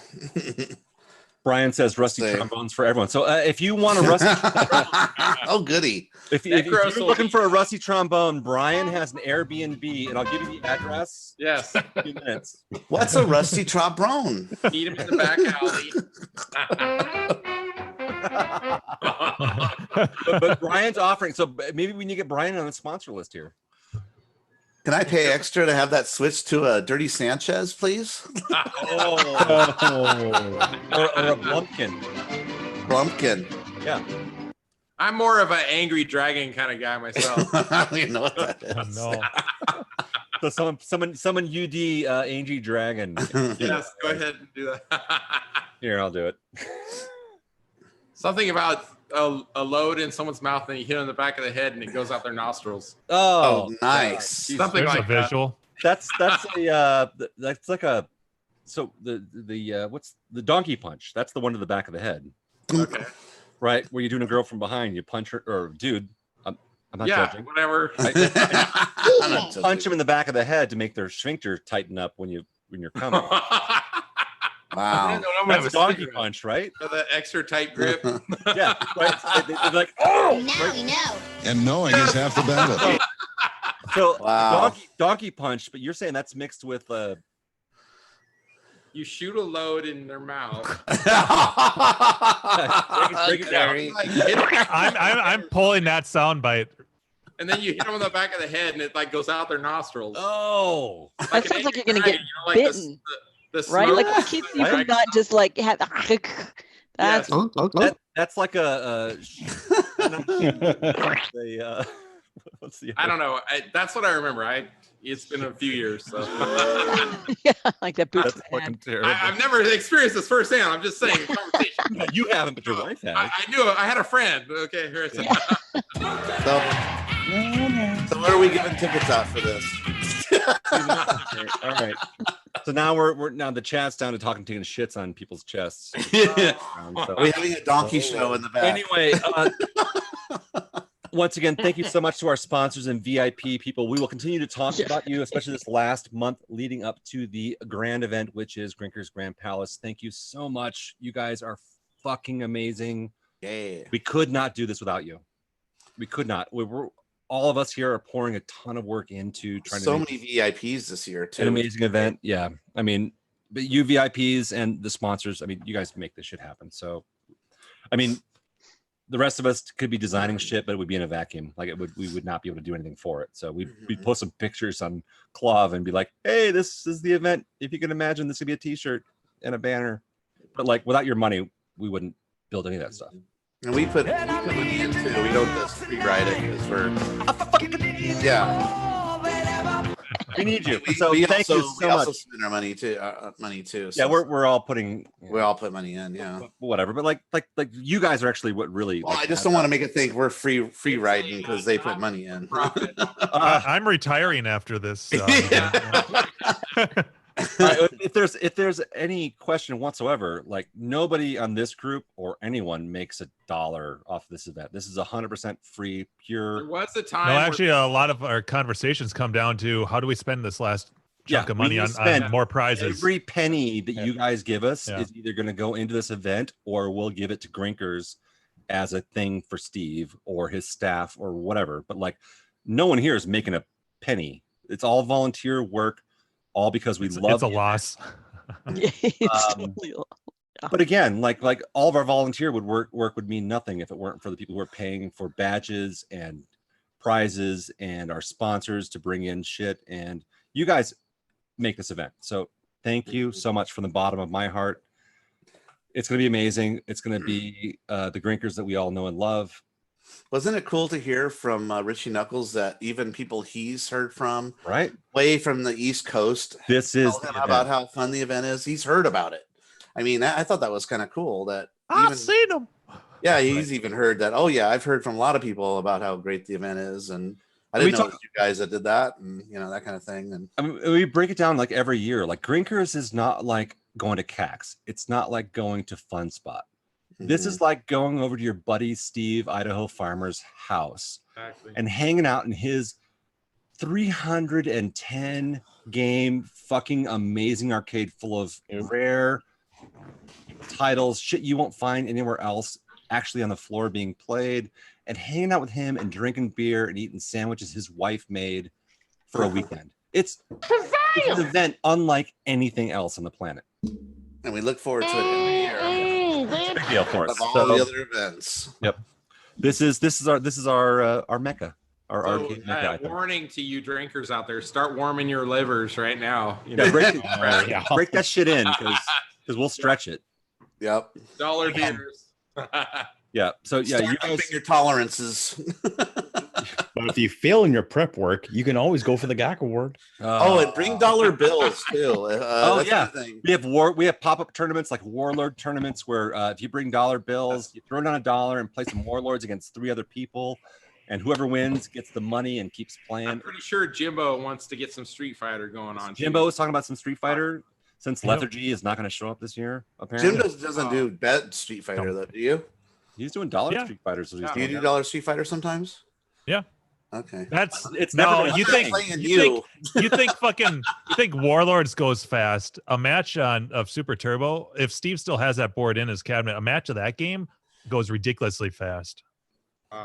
Like and you're just one-on-one with someone. We're talking 5 seconds. So. All right. So Brian's asking for some training tips on Street Fighter. Yeah, I know. Brian can play.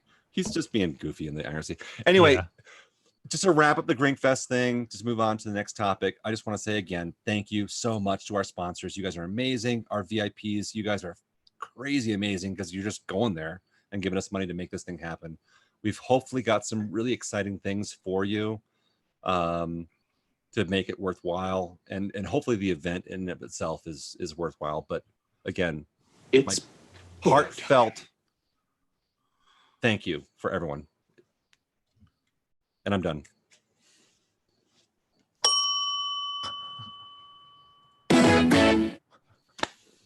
Thanks for holding that pose. We're offline. No, we're offline. All right, and we're done. No, we'll keep talking about sponsors. I think let's run through the sponsor list. Not quite again as long of a diatribe as I did this week, but I want to run. Yeah, we'll speed it up like Carrie's perfect disclaimer.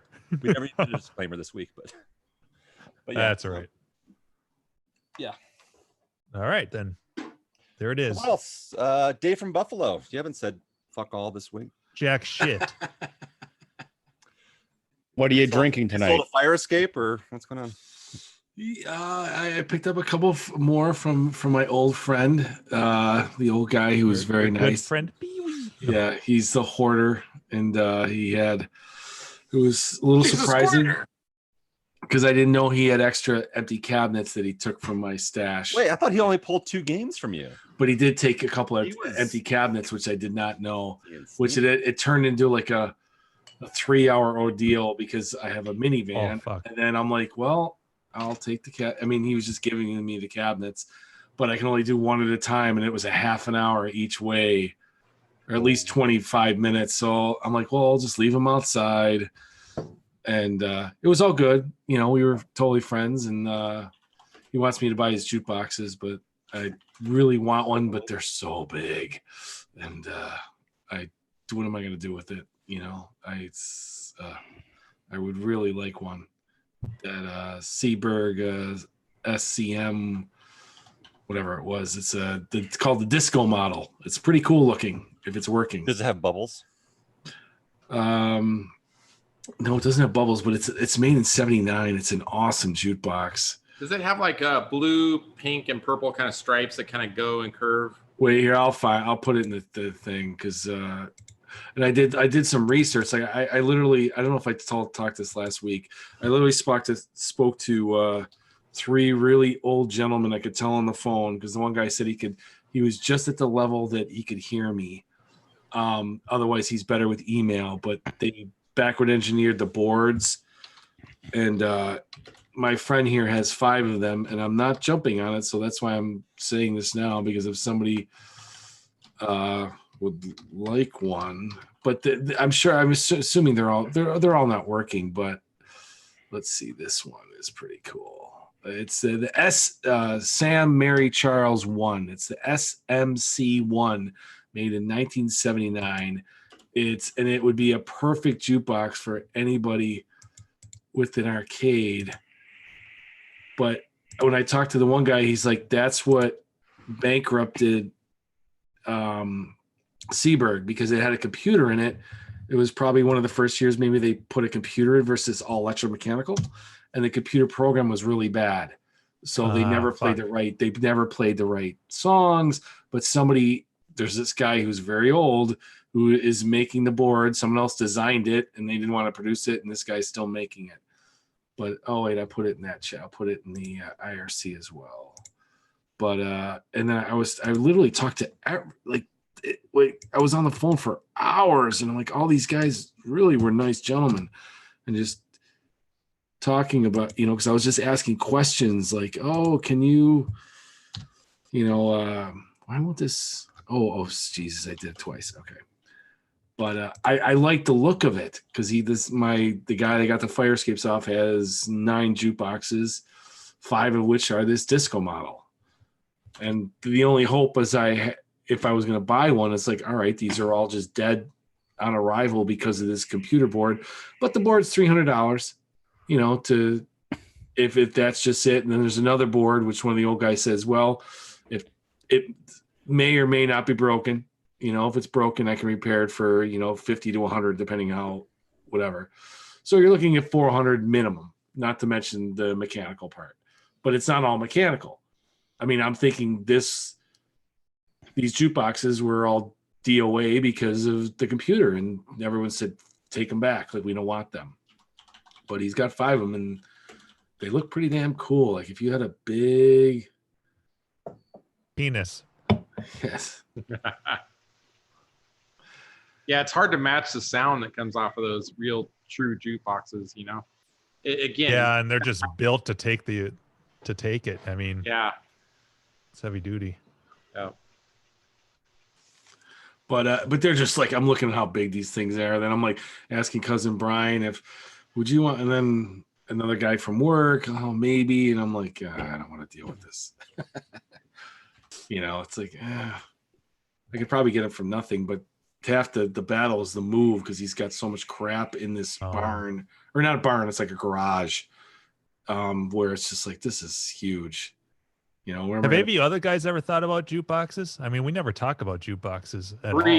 Briefly, I've thought about it, and it was actually similar to the one Dave posted. The one you posted, Dave, yours had like kind of dots and that kind of rainbow, kind of purple to blue. It's definitely like disco. It's called the disco. But the one I was looking at, there were, I don't know if Carrie might have remembered this or not. Mike Mann and I met up there. It was in Folsom. And we called it the quote unquote warehouse raid.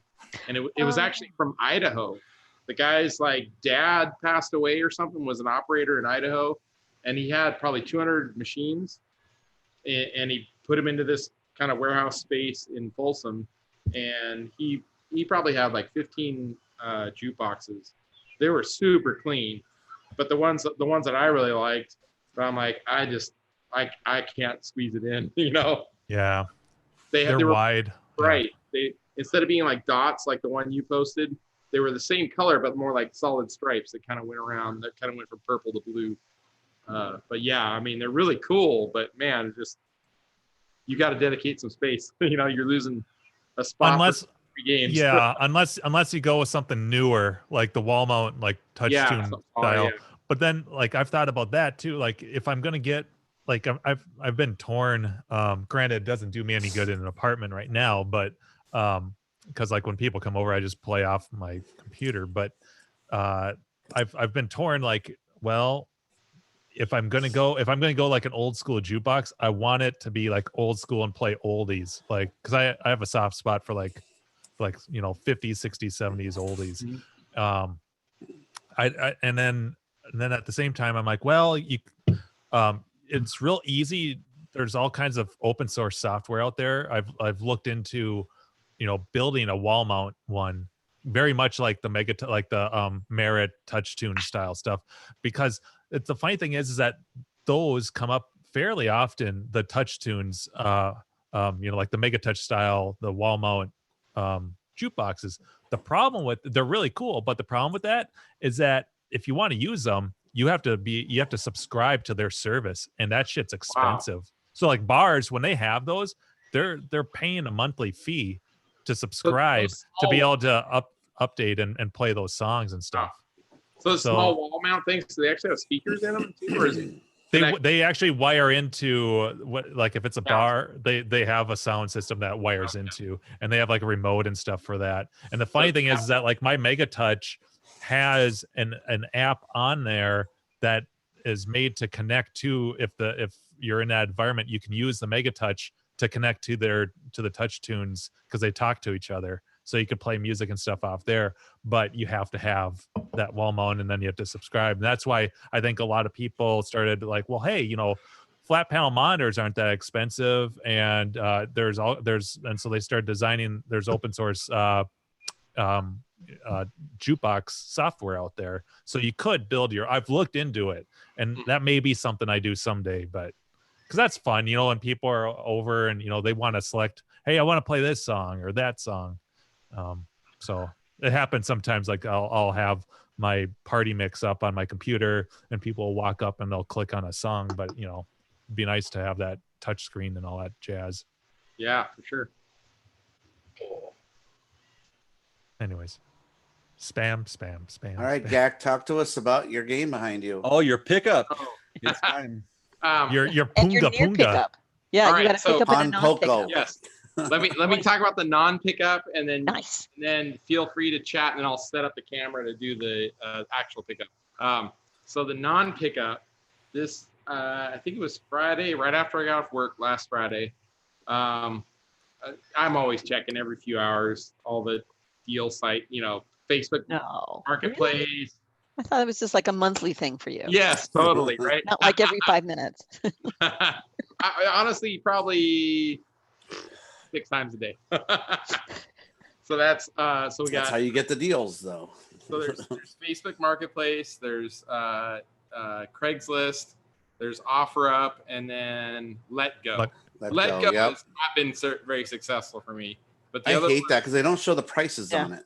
Yeah. Sucks. So the other ones have each been one. The other ones have been pretty good, and really, I think probably my number one over the last couple of years has been Facebook Marketplace. I don't know how or why that works out, but anyway, so you get a Forgotten Worlds from there, didn't you? I did, yeah. Yeah. That was one of my first grabs from Facebook Marketplace, actually. But $300.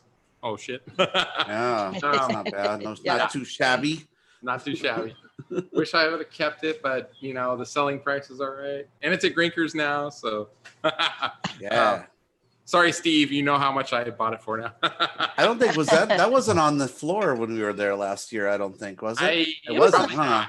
There, I think well, it he is No, had it was. It was over by where the Super There were- Punch yeah. Out was. Yep, it was Or over at at least the was Punch Out. a Forgotten Worlds, whether that was Gax or not. We don't know because he Oh. often has duplicates. But Right, yes. it Yeah. was Forgotten Worlds on the floor. Duplicate. Okay, I missed it. then. So this time what it was it was and I've been looking for a pinball, but you know, I'm cheap. You know, I like buying games for a couple $100 or less if I can find them. And pinballs are like always in the multi-thousands and just too crazy for me. But this one was like, I'm like, 1,000, 1,200. I could maybe kind of push it to that for the right pinball. So it was Hurricane, which Carrie and Mock, you guys might be familiar with it. So I think there was 3 games in the series. It was like Comet, something or other, and then the third one was Hurricane. So it's kind of a roller coaster theme pinball. Oh, okay. I know what you're talking The about. first one came out like in the early mid 80s, and then the third one, Hurricane, I think came out in 91.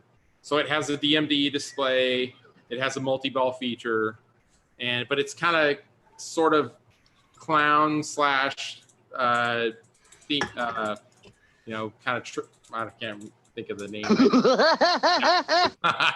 So it's supposed to be kind of roller coaster, but this one is kind of like you know, state fair kind of It's like a carnival. Yeah. carnival. There we go. That's the word I was looking for. Carnival. Yeah. Exactly. Yes. So it looked super clean and it said fully working everything. And I did a quick search to see like what they kind of sell for. According to Pinside, somewhere around 2,200 to 2,500 maybe. And they were asking 1,100 for it. So I'm like, all right, nice. this sounds pretty good. And so I messaged them about an hour or so later. They were like, yes, it's still available. And I'm like, okay, great. You know, I'd be interested in buying it. Can I come look at it in the morning? They didn't reply. 20 minutes later, I sent another message saying, or how about tonight? This is Friday night. And so nothing.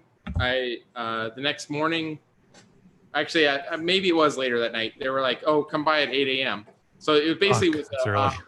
Thanks. So it was an estate sale. So Oh. essentially, what it was somebody either passed away or retired or is moving away, and the house Died. they had a handful of stuff, Haunted vintage Hurricane. stuff still at the house that they wanted to sell off. So this was just one of the many items there. They did a separate listing for the pin only. And then they did a secondary listing for like a bunch of stuff that was the estate sale. And I think it was the estate sale one is the one that they replied back to me at, because I messaged on both. And so I'm like, my younger son, Luke's a big pinball guy. He wishes we had one, you know? So I'm like, Luke, let's go. You know, we'll get up early. We'll go down there. We'll get there a little bit early, about 15 minutes early. It's only like maybe 20-minute drive from here. So not too bad. So we get there about 7:45 in the morning. First thing I noticed, I'm like, yeah, whoever lived here was loaded. You know, like it was a gated community. The house was built probably in the 80s, but it was $1 million+ house. I mean, pretty much a small mansion up on the top of the hill. And so we go up towards the front door, like I said, about 15 minutes before they were opening. And there's 2 guys up there already. And I'm telling Luke, I'm like, oh shit. I hope one of these guys isn't wearing like some kind of arcade or pinball related shirt, because we're like screwed. Because, you know, it's going to be like the first guy in trying to get the game, right? And sure enough, one of the 2 guys is wearing some pinball related shirt. And I'm like, oh, so you're here for the Hurricane, huh? He's like, yeah. And the guy was like, he's all, yeah, it's mine. I already talked to the owner yesterday, and I talked to him for 20 minutes. And I told him I'm buying it, and so it's mine. He's basically trying to cut me off, like I had no. Wow, so much for that. It's like a game. It's you know, I'm sure it's a little game they play, and so I was like, well, you know, I didn't tell them this part. They didn't actually respond. I just said, am I first in on this game? And they didn't say no, you know, but I told the guy, I'm like, well, I'm under the impression I'm first in on this game. Nice. And do you know who the fuck I am? Yeah, right. Yeah. Here's one of my Don't you know who I am? Back the fuck off, you know, right? So, You anyways, gack the fuck off. yeah. Yeah, pull a Paris Hilton. The guy was being a little bit aggressive towards me, you know, like it was like his game, like nobody else was getting it, right? Well, And Chris, were you bigger than he was? Yeah, and All right. probably 5 years younger than him. Okay. But bigger is in taller and bigger around too, you know. So Yeah. They The count. weight does go some. We can do that, you know. And the other guy that was standing there, I don't think had anything to do with pinball or anything. He just happened to be just another person, random person there. So it was really me and this one dude, right? And then my son was with me. He's like, I'm here for the commemorative 9/11 Yeah, Yeah, salt and That's pepper right. shakers. yeah, think nicely. Yeah, exactly. exactly. And the I matching have no 9/11 idea plates. what you guys are talking Yeah. about. Yep, exactly. I just From my, wanted the Star Trek plates and from my the- similar They reactor had, like, pickup. They probably had like 200 items here, like spread out everywhere. But anyway, I came for the Chia Pets yeah. collection. I The want the Homer Chia Pet, You guys aren't waiting in line for the those, right? Hedgehog Yeah. Chia Pet, This The guy's like, Obama Chia Pet. this the guy's Obama like, Chia Pet. but this guy like piles it on me too. He's like I talked to the guy 20 Bill minutes after Cosby. it was listed, and we talked for like 20 minutes over the phone. And so I came down here from Reno, and I've been here for almost an hour already. And I'm like, ooh, Yeah. yeah. Yeah, And here's the violin for you, buddy. I'm sorry. Give him Yeah. what for? So that guy drove like, you know, he probably got up at like 4 in the And morning. Gak's like, Fuck you. Yeah. Yeah, I And- woke up late. It was only 15 minutes late. Oh wait. yeah, pretty much right. Bitches leave. So and from the pictures, I love that sound. bite. I haven't from heard the that one in a pictures, while. I could tell it was on the second floor of the house. And I even told Luke, I was like, this is gonna suck if we do actually buy it, which will be nice. But we do actually buy it, it's gonna suck pulling it down the stairs. change your license plates. No, it's good. Yeah. Oh, So because it was upstairs. Oh, Yeah, Yeah, wow. this is totally like my Oh. reactor pickup. Oh. yeah. Death-defying flight of stairs is what. So we get so we chatted just for like 2 minutes, me and this other guy, and then another 5 minutes goes by. Everybody's just kind of quiet, pacing back and forth, waiting. And then I don't know if it was the actual owner or someone representing the seller, an older guy, probably late 60s, opens the front door, and immediately, like, the guy that was there first, he's like, "Where's the pinball at?" And and he's like, "Yeah, it's upstairs." And then I said to the guy, I'm like, "So tell me the story. Is the pinball actually already sold?" Because like I didn't even get to the point of telling him. This other guy told me he's already buying it. You know, I just said, "Is it already sold?" And he's all, "Yeah, sorry, unfortunately, it's already sold." And I'm kind of like, "Well, what the fuck are you telling this guy to go up the stairs for?" You know, but maybe he's the buyer. I don't know. So like I walk into the house with the guy, and my son's following me, and I don't give a shit about any of the other trinkets they got around the house. I was just looking for the pinball, and the guy, All in ashtrays. Yeah, fuck your salt and pepper shakers. yeah, and so the guy gets a phone call like a few seconds later, and he starts walking in the garage, open the garage door. So I just follow the guy. I didn't even walk upstairs and look at the pinball at all. I just wanted the story with this guy. I know like 99% chance there's no way I'm getting it at this point because he said it was sold. So I'm just following the guy. So I follow him through the garage. He's opening the garage door, talking on the phone the whole time. And then the guy's still on the phone. And then this guy from Reno comes walking down all pissed off. Like he was getting aggro. Like he's like, "God damn it. I fucking talked to the guy for 20 minutes yesterday. He told me it was mine. I walk up there and now it has a sold sign on it. What the fuck?" And the guy's like 10 feet from us talking on the phone, so he didn't really hear him. And I'm like, I'm just shrugging, like, it happens, you know. You got fucked, so did I, you know. So Yeah. We're fuck brothers. We're deckers together. so the guy eventually, you know, after Double like dill. after about 5 minutes or so, the guy gets off the phone, and I'm like, "All right, so what's the story?" Because we were here before you even opened the doors. You told me in the message to show up at 8 a.m. You didn't tell me it was sold already. I wouldn't have shown up if it was sold already. You know, I'm telling this to the guy, and then he's like, "Oh, sorry." And then the other guy from Reno, he's like, "Dude, I talked to you for 20 minutes yesterday," and then the guy cuts him off. He cuts off the Reno guy, and he's all, "Man, I told you yesterday. I said it's first come, first serve. First person with the money gets the pinball. You weren't getting it yesterday." He basically said that to the Reno guy. Wow. And so he like kind of said, but the Reno guy was trying to tell me he had it already, right? Oh. So I'm like everybody's playing games, and Wow. so he's like, but you told me first come first serve, and I even went to that guy's I was kind of backing him up. I'm like, yeah, he was the first person here. I'm like, no one else. He was the first person at the door, and he was here before anybody else. So he should therefore have the first shot at it, if that's what you said. And I guarantee what happened is somebody told him the day before, like, I'll give you an extra $500 for it, and just tell everybody it's sold. Yeah. That bullshit. I'm sure it was something like that. But he just kind of like shrugged his shoulders and was like, sorry, it's sold already. What a turd. Yeah. Wow. And so I looked at Luke and I'm like, oh, well, let's go, you know. And then the guy kind of started walking to the Reno dude. And he's like, God damn it. I fucking knew this. I drove all the way down here, taking this big chance. That dude, you know, he wasted like 6-7 hours really round and a bunch of gas. Yeah, totally. He paid for that trip. Yeah, that sucks. But you know, it was like the actual atmosphere was like, you know, Carrie, you mentioned something in our chat about, you know, Chico, like complete polar opposite. Chico was freaking sketchy. Porterhouse, I was itchy for like 2 weeks after. Bed bugs everywhere. He had a bad case of the crabs. Yeah. This place made was it outside.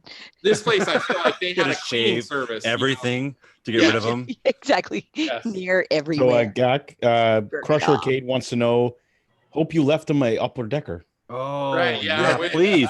Can you know, say, all right, so I'm not buying anything here. Can I use your restroom real quick? Yes, right. Just ignore the toilet lid coming off. Because I had actually physically. I had a wicked hot breakfast burrito on the way here.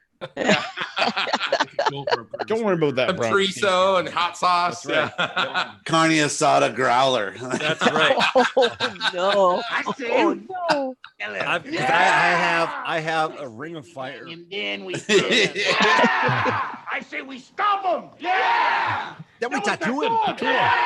It sounds like he talked to a lot of people on the phone though, and said like promised a lot of things. The guy was like back. I say like, we let him I go. know.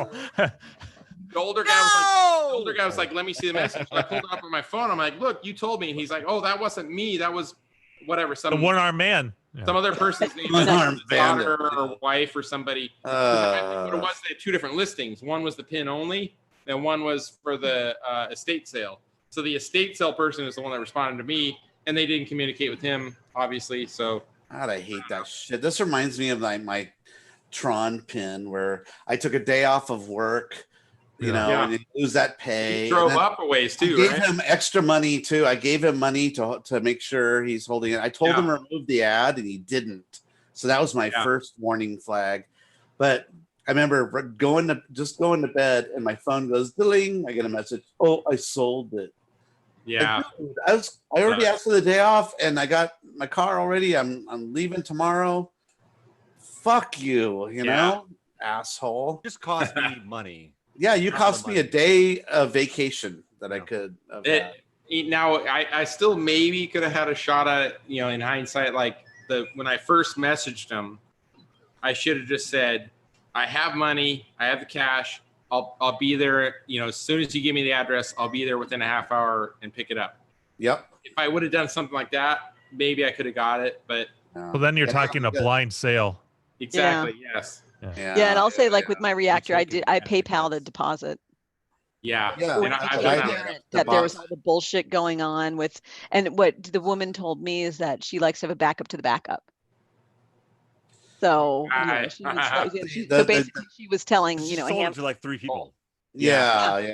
So Yeah, like and the douchebag. So like there's like the original and the backup and the backup to the and backup. and she was saying that covering his bets. but when she pulled, I forgot if she pulled it or she marked it as, she did do something after I paid the deposit, and she either pulled the ad or she marked it as sold or something like that.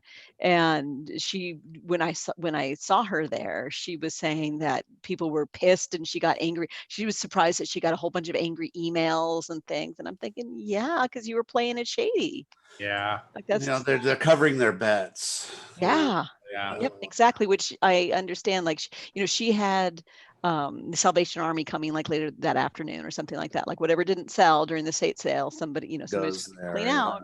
And so there was no padding, like, because I'd offered to come early, like, oh, well, I can leave right now. Yeah. If I was selling a machine though, and somebody PayPal'd me money like I did, I would totally, I wouldn't sell it or anything. I would just take the ad down and wait, because No, that 100%. person's willing to do trust and give money to you. Yeah. That sales. How hard is it to relist it if they fall? Yeah. Right. So that's No, fuckface. like, Right. Sold the it thing is, anyway. I sold a bunch of relatively expensive things on Craigslist. One of them was a red tent, but it's always been my first response to people was like, look, I'm not holding shit for you. Whoever shows up first with cash pouring out of their hands for my what I'm asking for it, they get the game. They get whatever it is that I'm selling.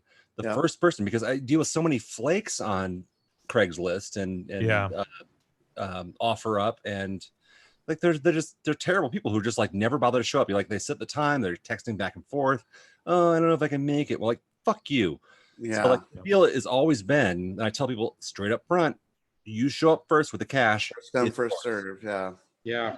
And so if you're first in line outside my garage, and I open up my garage when the time I'm fucking, I certainly appointments staggered on purpose, where it's first person to show up, you've got the first chance of this is when it's available. What sucks too is someone sets up an appointment for an hour before that. I'll tell them, hey, look, someone wants to come an hour before that. It's up to you. But the deal is, I don't care if I'm not going to start a bidding war. My price is my price. But whoever shows up with the cash gets the shit.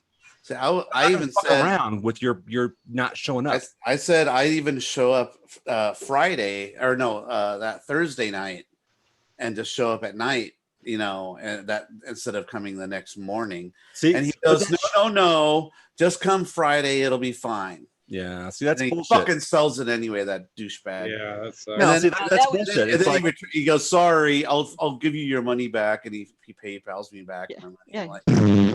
Fuck off. Yeah. Yeah. He didn't even have I do understand the woman who triple sold reactor, where it's there was a window and then that was done. She couldn't be there early, she couldn't be there late. But yours, there was a whole different gig. That was just some total. Right. Yeah. Pretty they just fucked you on that deal. Yeah. But I got a better Tron Legacy pinball machine. There you go. It worked out. Yeah, so it was better. It was way more modded out and had all the Eli lights and all that, or L lights, I should say. But yeah, no, it worked out better that I got a better machine. Yeah. And Gak, I hope you didn't have to go too far for that. No, it was 20-minute drive. Oh, nice. It was right by American River College, if you know You that. fucking drove 20 minutes. Yeah, right. That guy from It was Reno. a 7-hour That guy drive. from Reno. Yeah, he got fucked. He got fucked. And I've had that where Proper fucked. somebody on Craigslist had 4 games, $100 a piece. We need them gone. And I called the guy, and he's like, "Well, I can't." This was in the afternoon, and he's like, "I'm not available till tomorrow till 5:30 p.m." I'm like, "All right, I'll be there." And then all of a sudden, I called her in the day. I just want to confirm that we're good. Oh no, well, I have 2 games left. I go, "What do you mean you have 2 games left?" I go, "I was under the impression I could not see them until 5:30. He goes, "Oh, I just sold 2, the 2 that are left." And I'm like, it was a gyrus and a hat trick is the ones I wanted. And those are both of the ones that were gone. And I'm like, wait, I wasn't offered that. I was only offered to come. If you had told me I could come during the day, I mean, it was a little awkward. I told you 5:30. That's not during the day. I'm like, I'm calling it 12 to confirm. And oh no, I just sold 2, the 2 that are left. I go, I wasn't offered to come any earlier. I would have. He told me I couldn't come because it was the husband and wife both trying, and it was just annoying because I took vacation. I'm like, all right, I'm going to leave work early. I'm going to go get both these games, and the 2 that I wanted were gone. And I'm like, he didn't offer me to come during the day. He just said, come at 5:30. Should have titled this show Craigslist Douchebags. So I'm lost now. Craigslist Blue Balls. Was this getting? Are we talking about the game behind GAC? Was this? Not yet. We're building up to that. We're getting there. We're getting there. Okay. Wait, let me get a beer first, Gak. Hold on. All right, go for it. All right, yeah. Actually, let me take a leak first. I'll be right back. That's I had another thing, Yeah. the Street go Fighter, back too. and what else was it? A Street Fighter and a Black Donkey Kong. That's where I had the whole. That's racist. Well, you said it was funny because it was a Donkey Kong painted black, and the ad was so bad. The Street Fighter looked great, but the other game was a shitty picture. And I'm like, "Do you have a picture of the other game?" I'm like, "All right, it's a Donkey Kong cab, a conversion, and they wanted like 300 for both." And I'm like, "All right, I'm in." And then can I? And like, yeah, come tomorrow. And then all of a sudden the ad's gone, and I'm like, "Hey, are we still on for, one today?" "Oh no, sorry, sold them." I'm like, "Oh." I thought this was a done deal because there was so many texting back and forth. I didn't know that I was, how many in line, or I wasn't offered the earlier time. I think it's that hedging the bet thing. Whatever. But that hat trick was because my kids like hat trick, and I'm like, ooh, a hat trick. It's that, I don't know if you guys, the Valley hockey one. Yeah, it's a hockey. Yes, and I'm like that, and a gyrus. I'm like, well, I have a gyrus, but maybe it's better than my gyrus. And I would have bought all four because it was $100 a piece. They had 4 games. Yeah, that $100 gyrus. Holy shit. Yeah, $100 gyrus, $100 hat trick. That's awesome. But when I talked to the guy, he's like, I'm not available till 5:30 tomorrow. I hate that shit. And then at like 2, I just confirmed it, and then the wife answers the phone. "Oh yeah, well we have 2 left." Like, what do you mean you have 2 left? Have you ever done a thing I would where have been there this morning. Have you ever had a thing where you like you have a meetup time, like let's say it's 5:30, whatever, and you show up and they're not fucking there, and they're like out doing shit or whatever, and then you sit there and wait at their house, and they're like, "What the fuck?" I had to wait like an hour one time. "Oh yeah, I'm on my way. I'm on my way." It's like, what the fuck? I just sold my dad's old minivan on Craigslist, and because we got him a new used Odyssey, because he's 80. I wanted everything power to open the doors. So I'm selling his minivan. I listed it at midnight, probably I might have been on a Tuesday, might have been whatever. And then the next morning I wake up at like 9. I got a million emails and texts, and the first guy, I go, "Listen, you're first." It was 6:30 in the morning. The van's, and I'm getting crickets for like a half an hour. So then I go to the next person who lived close. They showed up right away, look at it. And when they're looking at it, the other guy texts me back, and he's like, "Oh, I want it." I go, "I'm sorry, you were first in line, but you didn't respond. These people are looking at it." I like the sound, Jim. Thank you. I'm trying to keep it low. And then, we'll probably get burned on that one too. No. These no copy. But it's funny with the Craigslist. It's old enough. These people show up in a really rusted out minivan. The thing's on its last leg. They go, "It's got 250,000 miles." They got 2 Jack Russell Terriers in the car barking. So this older couple, they were scummy. They get out, and they both had like dark jogging pants on. And both of them were covered in dog hair, like ridiculous. Like, you're looking at each other. Don't you think you'd have like they looked ridiculous? Like, how much? That's every day of my life. No, I mean, but it was just covered. Like, they rolled on the floor in the hair, or rubbed the dog right on their fucking jogging pants. Yeah. So and I'm like, "You every day guys," of my life. yeah, they go, "Can I take it?" I'm like, "You guys can take a test drive. If you don't come back, I'll keep your dogs." Because they're in this little shitty minivan. So the van I only listed it for $2,200, and then they wanted $1,400, and I'm like, "No, you're the first person to look at it. This van's a cherry. There's nothing wrong with it. We just need something with power." So, and as they were looking at the first guy, and I'm like, "Listen, if they don't want it, I'll get back to you." And then right away I said, "Hey, they lowballed me." And he goes, "I can be there in 15, 20 minutes. And he rode his bike. He was like a local guy. He's like Nice. I go, a working minivan is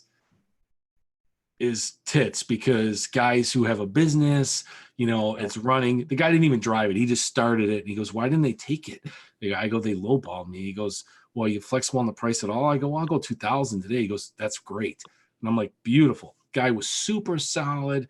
Couldn't have been a nicer guy. And he said, he goes, "I didn't think this was even going to happen because I met someone yesterday, or I was supposed to meet, and they blew me off. I showed up, there was nobody there." And he goes, "And then your van shows up, and this is like nicer because I was looking for this model. It's a Chevy Uplander. It's easy to work on. It's only has 100,000 miles." I go, "It's perfect." And it worked out. but it was just but when he told me, he's like, yeah, I showed up and somebody blew me off. I went to meet him to buy this van and nobody was there. So then yours showed up and I'm thinking it's going to be the same thing. And then, then he texts me and he goes, I rode my bike to work. And then that's why I didn't answer the phone, because it was in my pocket and I didn't feel it. And then, but it's Craigslist. Yeah. People get stiffed all the time, I guess. And no, Craigslist sucks. It's terrible as a seller on those platforms because you get stood up all the time. And it's like, whether you're selling a table, and it's like the table that remember you guys saw the table that I was selling out of the garage here that we had all the goodies.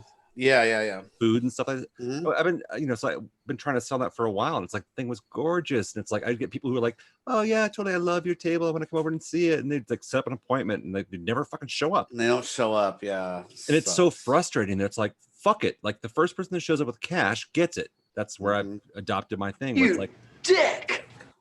It's like, don't waste my goddamn time. I had a free fucking thing for my dad. Had like a commercial grade, what is it, 4x3 the square projection screen. It was commercial with a bot, and this guy was like all over. Oh yeah. I'm like, and then finally I'm like, dude, it's going to fucking Goodwill. And then it did it go to Goodwill? Yeah, it did go to Goodwill. I took it in and I told the guy what it was at Goodwill. I'm like, this is like a commercial grade. I had 2 weenies on Craigslist. It was free. I'm thinking somebody who's really into this is going to want it. But 2 of them. I'm gonna be selling my kegerator soon on Craigslist. I just haven't gotten around to it. No. Yeah. Not getting enough use. No, not getting enough use, and I got sick of having the same beer. I mean, Gak might be able to contest to this. I get sick of the same beer over and over for like a whole month. It's like, I like variety. Yeah, I would love that. Have you actually gone through on it? Just one? What? How many kegs have you actually gone through? I only did one, and that was enough for me. So I've done like those the smaller. They're like, I don't know, 5-gallon. What do they call them? Ponies. Something. The like pony that. kegs. Oh, pony kegs. Yeah. Uh huh. Yep. So. Or corny kegs. I think it's been 6. I have like one's empty, and the 6th one is still not quite empty. But yeah, totally. I mean, it gets old. Yeah, it gets old quick. Unless you have a huge party house where you're going through a ton of beer. Or unless they have Guinness, because I would drink that day and night. Did you know Guinness beer and Guinness Book of World Records are the same company? Yeah, and Alec I didn't know that. Really owns both of them. Yeah, it was done by a bet. I saw something on YouTube on it where this guy, where they shoot birds, this bird like flew by really fast. And the guy goes, well, I couldn't shoot that bird because it's the fastest bird in the world. And then his friend goes, bullshit. No, it is. So he decided to like, hey, I'll make a record of that, because there's all these kind of things when you're drinking and stuff where people argue about something. That should be our new Nat. What? I mean, Guinness? Nat based drinking Guinness or drinking something. And like what you can do based on like this bet you're making to shoot it's like it's just shoot a bird or any kind of like argument. Yeah, of our Nat. Yeah, so it came out of an argument. So he did his research and he started coming up with more and more facts. So he used money backing from Guinness to create the book. And it was like a huge hit because it had all these like funky facts in it, with like fastest this and slowest that, and things that people argue about. And it's just built from there, and it all came from a beer company. I didn't even know that. I used to get a Guinness Book of World Records for my birthday. In '82, it started when I was 10, and then every year I'd get a new one, and I had like the little, 82 to whatever 90 every year. My parents would get me one because I couldn't wait to like look who's the tallest man. Oh yeah, with the people with the longest fingernails. And yeah, shit so like that guy always freaked me out. Yeah. That was so gross. And it was like how's he wipe his ass? Robert Waldo and Robert, the guy who was 1,000 pounds, and I'm in Buffalo. He's a world record holder. He gets someone else to wipe his ass. Yeah, wipe my ass. That's what I would do. He'd be like, you wipe my ass. Bitches, leave. Right over the border in Niagara Falls, New York, there's the Guinness Book of World Records Museum. It's in Niagara Falls, Ontario. Yep. I'm sorry. Right over the border, Niagara Falls. And when I was a kid, they had Sandy Allen, who was the tallest living woman. She was like the attraction. You'd go to the museum and she'd be sitting in a huge chair, and her voice was like super baritone, by hello there. and there was a Polaroid which we cannot find because my dad was 6 feet tall. She was 7 foot, whatever, with her elbow on my dad's head, and we were like little kids.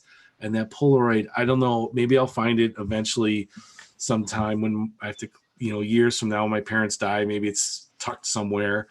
But that was the neat, as a little kid, you're like looking up like, oh, and she would talk about the specially made van she had and all this. And in fact, I think it was a 1980 Guinness Book World Records or 82, like her pictures in there. And it's like they had a big party and the whole street was filled because it was her 40th birthday or something. She didn't live long, Yeah, when they have giantism, they don't live long. Yeah. Do you guys remember the guy that came to Grinkers who was like 7 foot something? Yes. Yeah, that guy was tall. I got a picture of you with him. Yeah, right. So Somewhere. like, do you guys remember? Like, so I walked up to that dude and I was like, dude, bro, right? I'm the tall guy here. Yeah. Fucking with me a little bit here, and I was like, oh. Emasculated. Now I know how everyone and he else looks feels. me straight in the fucking eyes, and he's like, I don't talk to people who are shorter than me.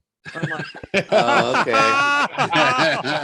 that is the that's very best funny. fucking response I've ever heard from tall guys who just Which is like everybody, so he doesn't talk to anybody. I'm 6'7". He's like, fuck you, dude. You're too short to talk to me.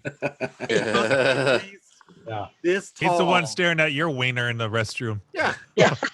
Yeah, watching you take a shit. I'm looking at his, looking down on his cock. And like, And Andrew, I remember seeing him and telling you like, dude, I got to get a picture of you next to him. He's like the only person taller. Then Andrew's like, I need to be in the foreground about Yeah, 6 right. feet or so. Yeah. I need to Billy Mitchell this guy. Yeah. Yeah.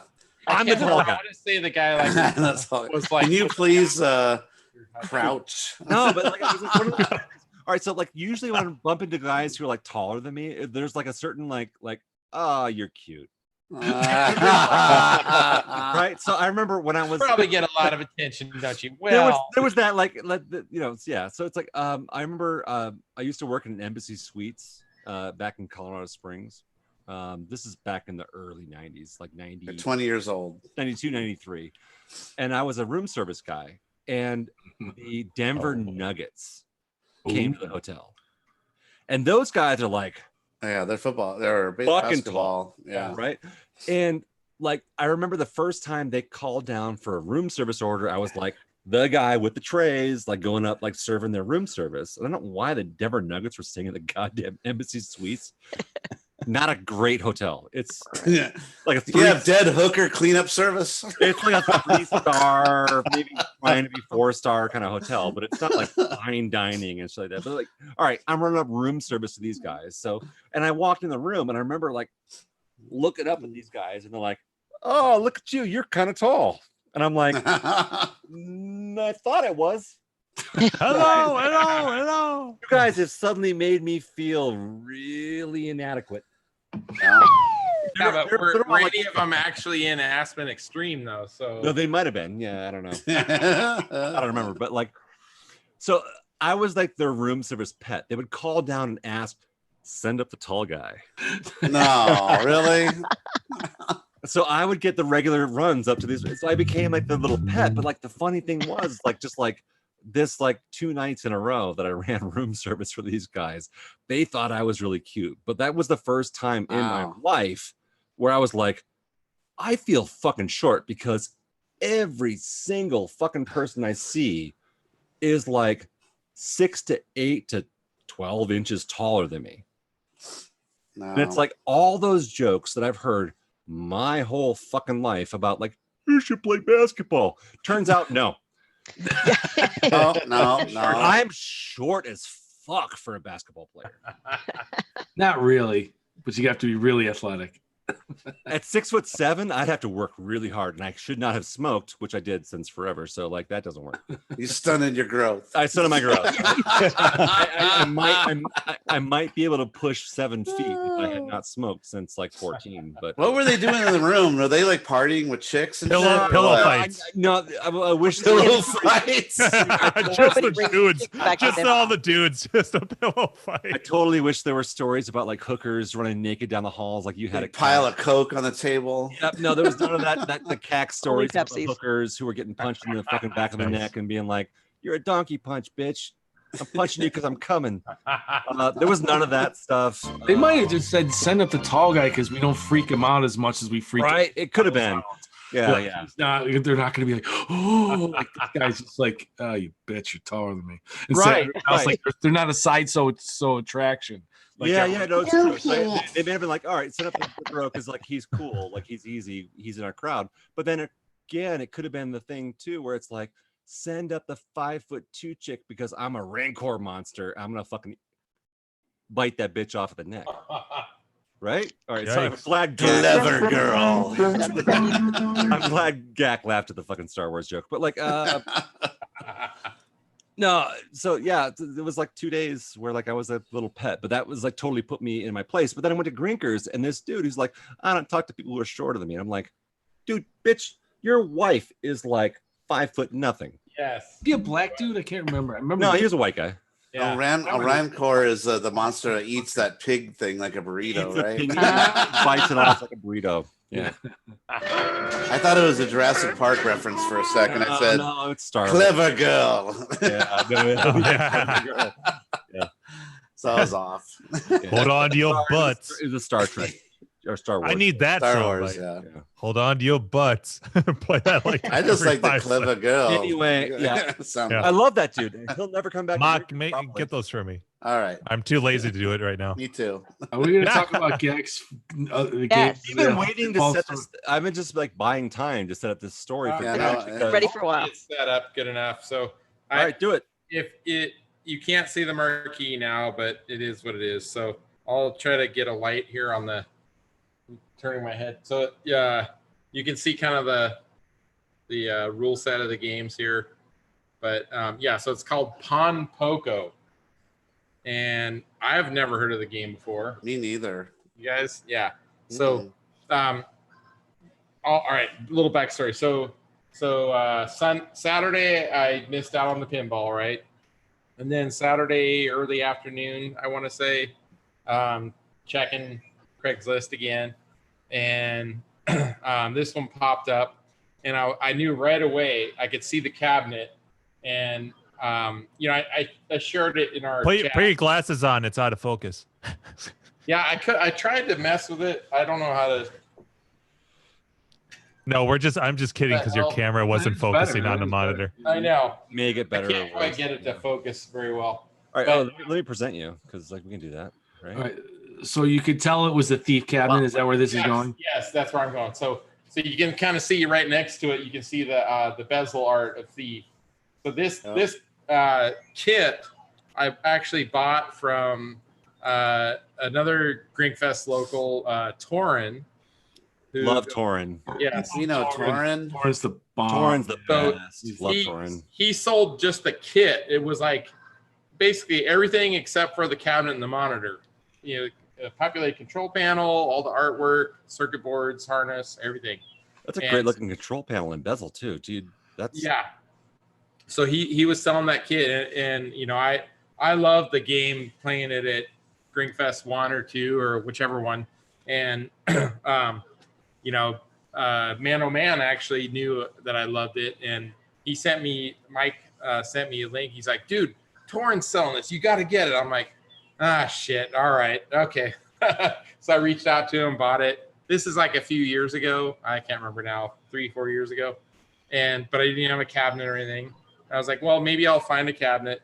And then a couple years ago, Drewster, 8-Bit Pit, he did some warehouse raid, and the cabinet was actually converted to like NBA Jam or something. But it was basically the correct cabinet, but not in the correct color. Like, because they did 3 or 4 games in that cabinet. I want to say NATO Defense, and there was like a Shark Attack or something, and maybe another one. I don't remember. Anyways, so I bought that cabinet off of him, did that, and I was like, well, you know, maybe I'll find the right cabinet eventually. So fast forward to Saturday, and this game popped up, and I knew right away because you can see you can't see it in this picture, but there's 4 speakers above, and that's usually a you know, right away a giveaway of the game. And with the maroon color, and the 4 speakers. I'm like, that's a thief cabinet. But it was converted to a game called Pon Poco, Ponpoko. And again, I might have seen the title before, but I never played it, never saw the game before. So I quickly looked that up, and I'm like, wow, that's kind of a quirky, kind of cutesy, funky game. You know, just the game itself should be fun. So reached out to the seller. Sounded like it was going to be all good, but I wasn't able to set up like arrange a pickup of the game because it wasn't nearby. It's like a 3-hour drive from here. And so, you know, buddy of mine that was on here last week, Adam G, his brother actually still lives there in the area where this game was at. And I sent him a message. I'm like, dude, I got to get this machine because like the cabinet needs to be married with my thief kit, right, to be proper. And he's all, let me reach out to my brother. I'll help you out. We'll make it happen. So a lot of back and forth. The seller wound up having someone else lined up and saying like, well, I'll know by 11 a.m. This is on Sunday morning now. I'll know by 11 a.m. if it's sold or not. I'm like, oh, bummer. I was really hoping to get it, but let me know. And so around 11:15 rolls around. I message them again. I'm like, hey, so is it sold? And a few minutes later, they're like, oh no, the buyer backed out. So it's yours. You can have it. Just let's figure out how you can get it. So just awesome, Adam. I love you, buddy. He was actually working in the area today, and so he's like, I can pick it up around noon today for you. I'm like, freaking sweet. So he picked it up around noon today, and it was at my house around 5 p.m. today, and so yeah, just crazy. Wow. Yeah. Fuck a Texas belt buckle. Holy shit. I missed it. It was in chat. Someone It's in said, chat. I'm sorry. Fucking, I've never heard of a Texas belt buckle. I haven't either. Apparently, it's when your ball sack can hang out the top of your pants cover. Your balls are over What your the belt fuck? buckle. Your balls, you can pull them over your belt buckle. So why were we searching for that on Untapped? Well, no, that was my mistake. Oh, I hit UD or UT instead of UT, or UT instead of UD. yeah, a couple all right, times. Gab, That's my fault. Let's see some of this gameplay. All right, yeah, let's see some gameplay. Waka because So the game, right this is now, what's, I got scrotums. so if you can see the screen here, this is what's so the control panel, they added one button on the left, but other than that, it is the original control panel minus the artwork to Thief. But it's like on a static screen when it's on set to free play, which I hate that. Yeah. Yeah. I think I'm gonna have to put it back to not free play and just do a coin up version, single player or something. Yeah, Because I just Adam, hate coin walking up. by a machine, seeing it's this. like burning that right into Yes, the. and I want to see a monitor. track mode and stuff. So Yeah, it's not attractive. it's Use the one circuit coin up. it's a kind of a Unattractive. very. I'll get into the gameplay here in a second, but just before I start playing it, it's a really basic kind of simple gameplay, which I like because it's easy to start, but it is challenging. It gets hard pretty quick. But it's just your basic platformer. You have to pick up items and then advance to the next level. So Sort of like they reversed engineered like Donkey Kong because it looks like Yeah. Mario that you're so you're moving this kind of around. like cute little character here at the bottom. I don't know Bottom right. what it's supposed to be. You got to jump over that, whatever that thing is. So on the right side here, it counts up all the carrots. So you have to pick up all these carrots on the screen, and that's how you advance to the next level. So you have to, What year was this game Yeah. made? Do you know? I think 1982 by Venture Line. So, yeah. Anyway, so the thing here with the question marks on the lower levels, it's fine, but on the next levels, it'll throw a monster kind of thing out of it because you don't know what you're going to get. Oh, you're gonna jump over the little spikes. Oh, it's like a you jump over those like a super sprint. Super sprint. So so there's like a bad dude Toads. there. So Yeah. so he'll if he touches you with his tongue wagging or whatever. Oh, you can go over the gaps. What a ripoff! Yeah, you jump over the gaps. But he can go right over them. There's another one there, so I have to I can't figure out how to jump over those dudes, so I just kind of dodge them. So now we got all the carrots. Oh. And you clear the level. All right. Yay, carrots. So now this pattern is Carries. Here's the problem. I can't figure out how to jump over or whatever the hell those are. So I didn't move. Does he turn around when he hits the? Yes. Oh. So I got to move faster here. I got distracted. But let me get up above the ladder. So you get out of his way. You go get the cherry. All right. So, but like I said, some of those question mark things are like bad guys behind him. How do you go up any higher? Oh. So the ladders, you go up to the next level on the ladders. It's so Donkey Kong ripoff. Right, Yeah. totally. It's like a reverse engineered Donkey Kong game. Yes. Yeah. So 82. So it was right Just after. after. Yep. So I thought I saw a video online of being able to jump over those guys. But yeah, I see it. But I have not been able to figure out how to time it right to actually jump over them. Carrie posted a link in chat if you want to see what the video looks like clear, like on YouTube, just get an idea what it really looks Oh, like. it's all fuzzy. Nice. Sorry. Yeah, it's a little fuzzy and far away. It kind of looks like blurry blobs running around. Yeah, I cannot figure out a way. That was the original title for the game, but then Blurry blobs. Blurry blobs. Oh shit! Oh damn it! This is the furthest I've gotten on this game. I only played it like twice already. So. So your other thief cabinet is not a thief cabinet. That's just you just had the kit. No, it was. I think it was either NATO defense or it was like shit, like a shark attack, I think. But now you're gonna have the thief in the thief The cabinet. correct, yes, that's And the you're plan. gonna put Pomponio into the... Ponpoco, baby, or Pompoco. Did you pay a lot for this game? No, it was a good deal, I think. If you consider like the cost of a monitor and Well, yeah, Yep. and just the rarity of the game. It looks. it the was cabinet funny looks though, nice. Gak, because me and Carrie looked at that same ad like the night Ah. before. You like Friday like, night. we beat you Yeah. to it. We actually saw Yes. that already. Yeah. Yeah. But Well, I was yeah, like, I was all focused on the pinball. I wasn't even looking at anything else once that happened. But yeah. yeah, because so- it was closer to me. I mean, it wasn't super. Yes. And that's a remote enough location that I think there's some decent deals. Yeah, and yeah. So, like I said, around I think 11 a.m. Sunday, the guy said, "Oh, the other buyer backed out." So I don't think there was anybody who really tried to get it. you Yeah. know?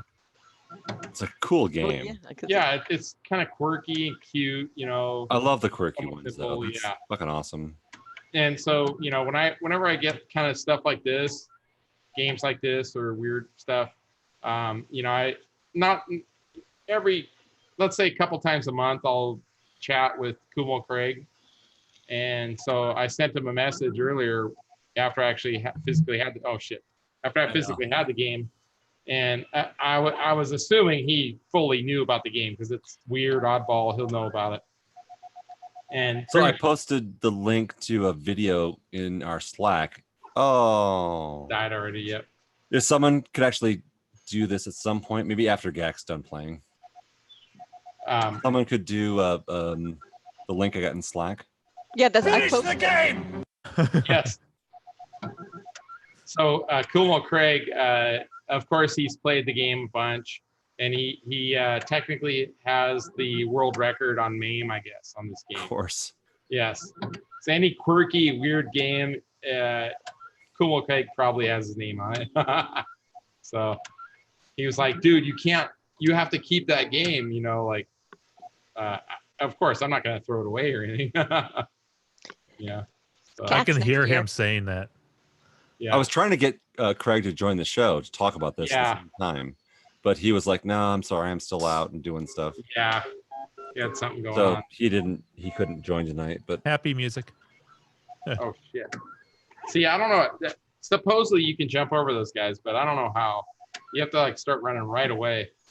There we go. I don't even know what those spike things are supposed to be. cones. Oh shit. You barely tap it and you're screwed. But yeah, so I would say this game is easier than rock and rope, but still kind of that kind of feel to it, I guess. Just you can kind of pick it up quickly, but it gets quick. It gets hard kind of fast. You lose. Yes. Good day, sir. Nothing. Waited for that one. So yeah, I did. I'm hoping to,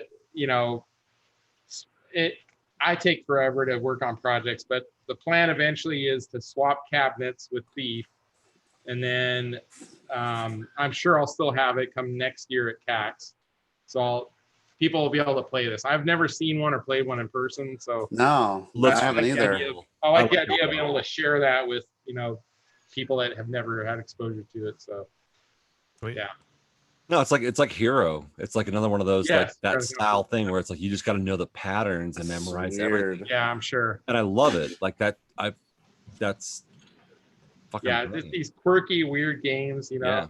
I really enjoy them. So that's my Hero Castle of Doom that I own is because of Craig. Right, you got it from him. Yeah. I did, yeah. Yeah, for sure. And I can't wait to convert one of my Donkey Kongs over to Hero in the Castle of Doom and put it in the cabinet because you have the kit but not the circuit board. You have to get a circuit. I have like 3 or 4 DK circuit boards, so I can swap. Okay.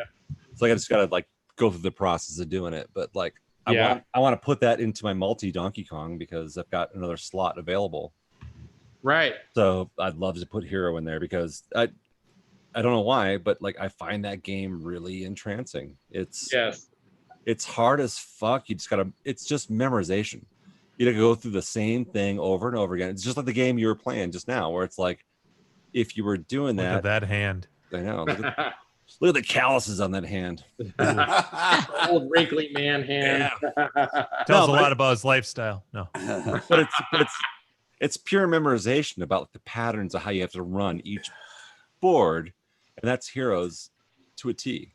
So if you put that in your multi Donkey Kong, what's the secret combination to change it over? Because I remember being so confused about how you go from the remix to the DK3 because you have there's like. I mean, the thing is like that. I mean, this cabinet here was just all about like being that like multi Donkey Kong. So it's like you switch boards by holding jump and player 1. Okay. But you switch versions on that board by hitting player 1 and player 2. Yes. And it's because because I'm running like multiple going back quite a few years here, I was the one who reached out to Mike at Vector Labs. Yep. And so it's a Vector Labs kit in there. So the original kit that got me reaching out to him was he did one for DK2.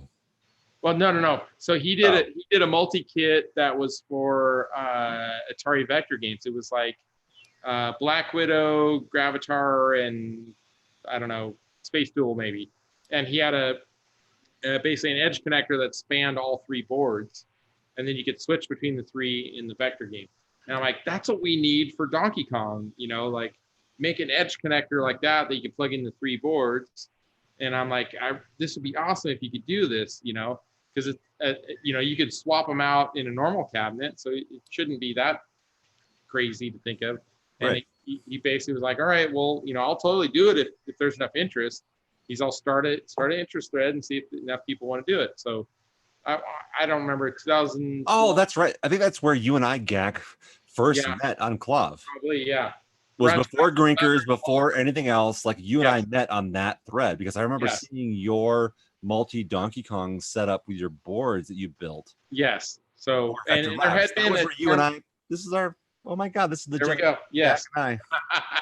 So and there like 2011 or something like that. Yeah, maybe 12, somewhere around there. But yeah. So and I did a little bit of research, but I hadn't seen anything available to do that. And of course, a couple of people chimed in like, "Oh, Spaeth was working on something, and Dokert or somebody else was working on something," but nothing was actually out on the market or available. But so eventually he did it. But the first issue he ran across was because of D2K, like you said. Yep. D2K, when the guy created that, he was like, you press and hold player 1 and player 2 start, and it goes between regular Donkey Kong and D2K. So he's like, I can't do that combo because it'll screw it up. It's already used. So he had to come up with a different combo, which, like you said, I think was press the joystick up and jump button, or the press the player 2? Player 2 and jump. Okay. Yep. Even I don't remember now. So Yeah. I have to fire up to be sure, but like, I'm pretty sure it's player 2. Need and like jump. an instruction card. yeah, It is. It's not. Yes. Yeah, it's not. it does. Bringing people to the arcade friendly. Like every It's time someone comes in here, is like, "Oh, hey, do you want to play a different game?" I'm like, "I'll hold this for 5 seconds and then game. There you go." Yes. Yeah. It's convenient for me, definitely- but no one else knows that they're Yes. in there. So, anyways, yeah. So it was definitely exciting for me to see that happen and 100%, come dude. to life. You know. I remember your original CAD drawings for how you set up the 3 boards to extend. And I the basically shelf. essentially copied the visual of what he did on the vector games. Yeah. I was like, this is what I envisioned, just do an edge connector. But then I think once he started diving into it and seeing issues, he's like, I need to do it this way, which is like ribbon cable and like a daughter card kind of thing. I think There's a separate board that runs everything. it wound up being more expensive the way for sure. It's really expensive. His kit, Like it's a $300 kit when you're all in for multi everything. Yeah. But you know, like if he would have done it maybe more like how I was suggesting, maybe it could have been 150-ish. But there was problems with it, I'm sure, and that's why he did. Well, he wanted to set it up so it could handle 4 boards. Yes, and I pushed for that too. I was like, let's do the 3 Donkey Kongs and then do a 4th one that gives the option to have JAMA Something or else. whatever, something. Yeah. And then he put in the multi on top of that, so you could do 3. Well, you can choose whatever you wanted off of it. You Yeah. could do 1 Donkey Kong and 3 JAMA boards if you wanted. Yes.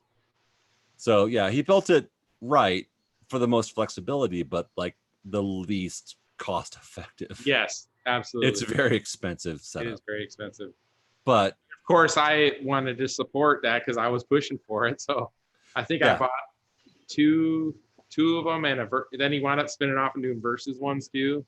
So I bought one of those also. Yeah, because he had like a multi-switching versus one too. That was it could be. I mean, I have his close to ultimate setup, which is so I have his switcher, and then 3 adapters for Donkey Kong Jr. and 3. And then I have the 4th adapter for JAMA. Yeah. And my whole purpose of buying that 4th adapter for JAMA was to put Big Kong or Crazy Kong into that cabinet. Because I wanted to have the ultimate like Kong cabinet. Yes. And then on top of that, my Donkey Kong board runs DK2, DK Remix. Remix. Now. Yes. Yeah. So it really starts Junior Remix. Remix. Yes. And DK3 and a separate JAMA board. And the whole point was the separate JAMA board was going to be Big Kong or Crazy Kong. Yeah. One of those other bootleg versions of the game, which I've never, ever been able to run in that cabinet. But I would love to get Big Kong or Crazy Kong in that cabinet because that would be the... And, you know, I really fell off final piece. The radar with pushing for that. But, you know, But John Kowalski, the one who did the remixes, DK and DK Jr., man, I really wanted him to do DK3 remix. Like, you have to complete the trilogy. Oh, my God. Got him on with us, you know? And I have a second DK. And that's Carrie. Carrie gets in Donkey Kong finally with DK3. Yes, there you go. Right, just give me a shooter. And by the A way, shooter. you can stop presenting. I mean, GAC is very, very. Oh, I'm sorry. But, Yeah, sorry. He was a lot of playing GAC. the game. I'm stuck. sorry. Yeah. I don't even know how to do that yet, but I'll figure it out. Yeah. Thank you for telling me. I'll figure it out. Yeah. So, but yeah, it'd be nice if we could eventually push, you know, I'm sure regular life happened for Kowalski because I haven't really seen a whole lot from him for a year and a half or so, maybe. Wasn't he at Fun Spot last year? Was he? I don't know. I thought he was. He was Fun Spot 2 years ago. Yeah. Anyway. I'm sure he always tinkers. Kowalski, yeah, where you at, man? Yeah. We need some more DK nonsense. Right, some more remixes, right? Yeah. The remix nonsense. Whatever we want to remix, like what's next after Donkey Kong? Yeah. Well, I know he was a fan of Popeye. He talked about doing Popeye remix. Oh, which would be fucking brutal. Yes. It's already hard enough. Yes. So did he only do remixes for Donkey Kong, or did he do like for Just Junior? DK and Junior. Yes, just the two. Yeah. So And far. he was talking about doing Popeye next, I believe. And I was like, no, you have to do DK3 next to finish the trilogy. Right? Oh. Exactly. The best of the Donkey Kongs. Popeye remix titled Pink Eye. Oh, Oh, so itchy. Yeah. But I could see him totally doing Brown Eye. Popeye remix. Yes. Brown Eye remix. You get the spin. You get a can of beans and your arm turns brown. You start punching. But I could totally see him doing Popeye remix. Eyes water, the screen maybe, goes blurry. Mario Brothers remix, however you could figure that out, because it's all kind of similar-ish hardware, I believe. Yeah. So. Yeah, DK2, well, DK Junior. Yeah. I think they should modify. They're all the same exact. Two tank on. Oh yeah. Yeah, make it so you can shoot left and right and up and down. Four-way stick. Fix these fucking games because they're fix broke. It. Yeah. Mock, broken-ass you games. have to know this, Mock. There is actually, it's technically possible to actually, you have to keep spinning left and right, shooting in an up-down canal or whatever you call it. Yep. Passageway, and you can actually kill them above and below you. Can. You're effectively killing above and below you, but it's by shooting left and right, just because of the error detection of the pixels or something. Oh, weird. Something like that. Yeah. It's right there next to you, dude. You could just fucking run. Yeah, I can totally demonstrate that right now. Yeah. Set up the camera. We'll run another game. I hate the moths. That's all I have to say. Oh, that's a brutal game. It is. Yeah. Especially with Clint when he turned all the settings up the hardest. Yeah. You get one flash grenade. Per The game isn't hard enough, for Clint. life. That's Yeah. it. It's not, It's not like you can marathon that game. someone could. I don't know if someone could. That's pretty rough. All right. So are we Are we Hey, done? did anyone see It Chapter 2 yet? I Come on, did. Mark. What the No. fuck? I'm really No. I saw it on Sunday. I was hooked playing Spider-Man on Alright. PlayStation 4 all weekend. Fuck. I love you. I want that. You game. bum, get out and sit down and watch movies. yeah, And right. you gotta play Yeah. it. It's fun. It's Yeah, a really good Can we superhero talk game. about this yet? Can we talk about it? Have you seen it yet? Have you seen it? Come on, let's talk about Come on, it. come on. Yeah. I will. I promise I got will. Something for you. Yes. Yeah.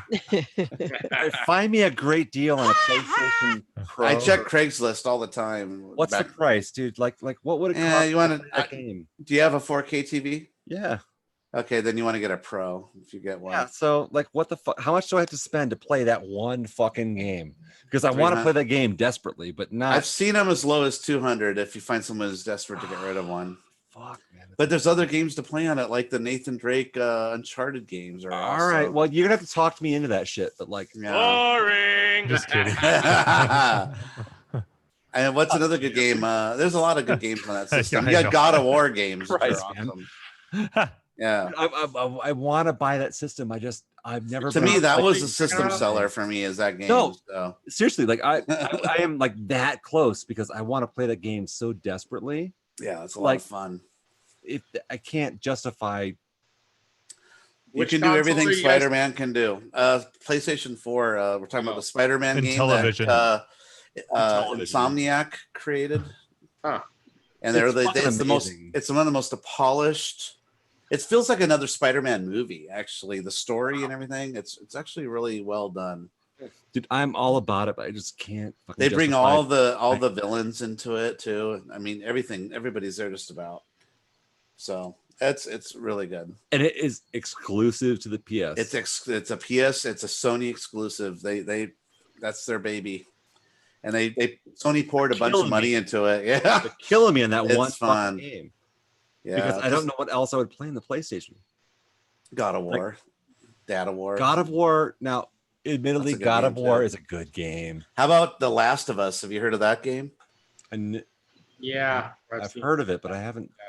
So do you guys know about the spores, those mushroom spores that they sprinkle onto ants or other insects, and it turns them into zombies? This is a real life thing. It's the spores go into the ant's body, they bury into their brains and make them run up a tree and sit there, and then they turn into a spore and spray out more spores over the colony. So it's like it's a mush. This is a real life thing that turns ants into zombies. Yeah, that's disgusting. And the spore comes out of their brain too. It's really gross. Well, so they took this real life thing that happens and they turned it into what if it mutated and it started happening to humans. Okay. So the humans start turning into like mushroom zombie things, and they just get worse and worse as months go by.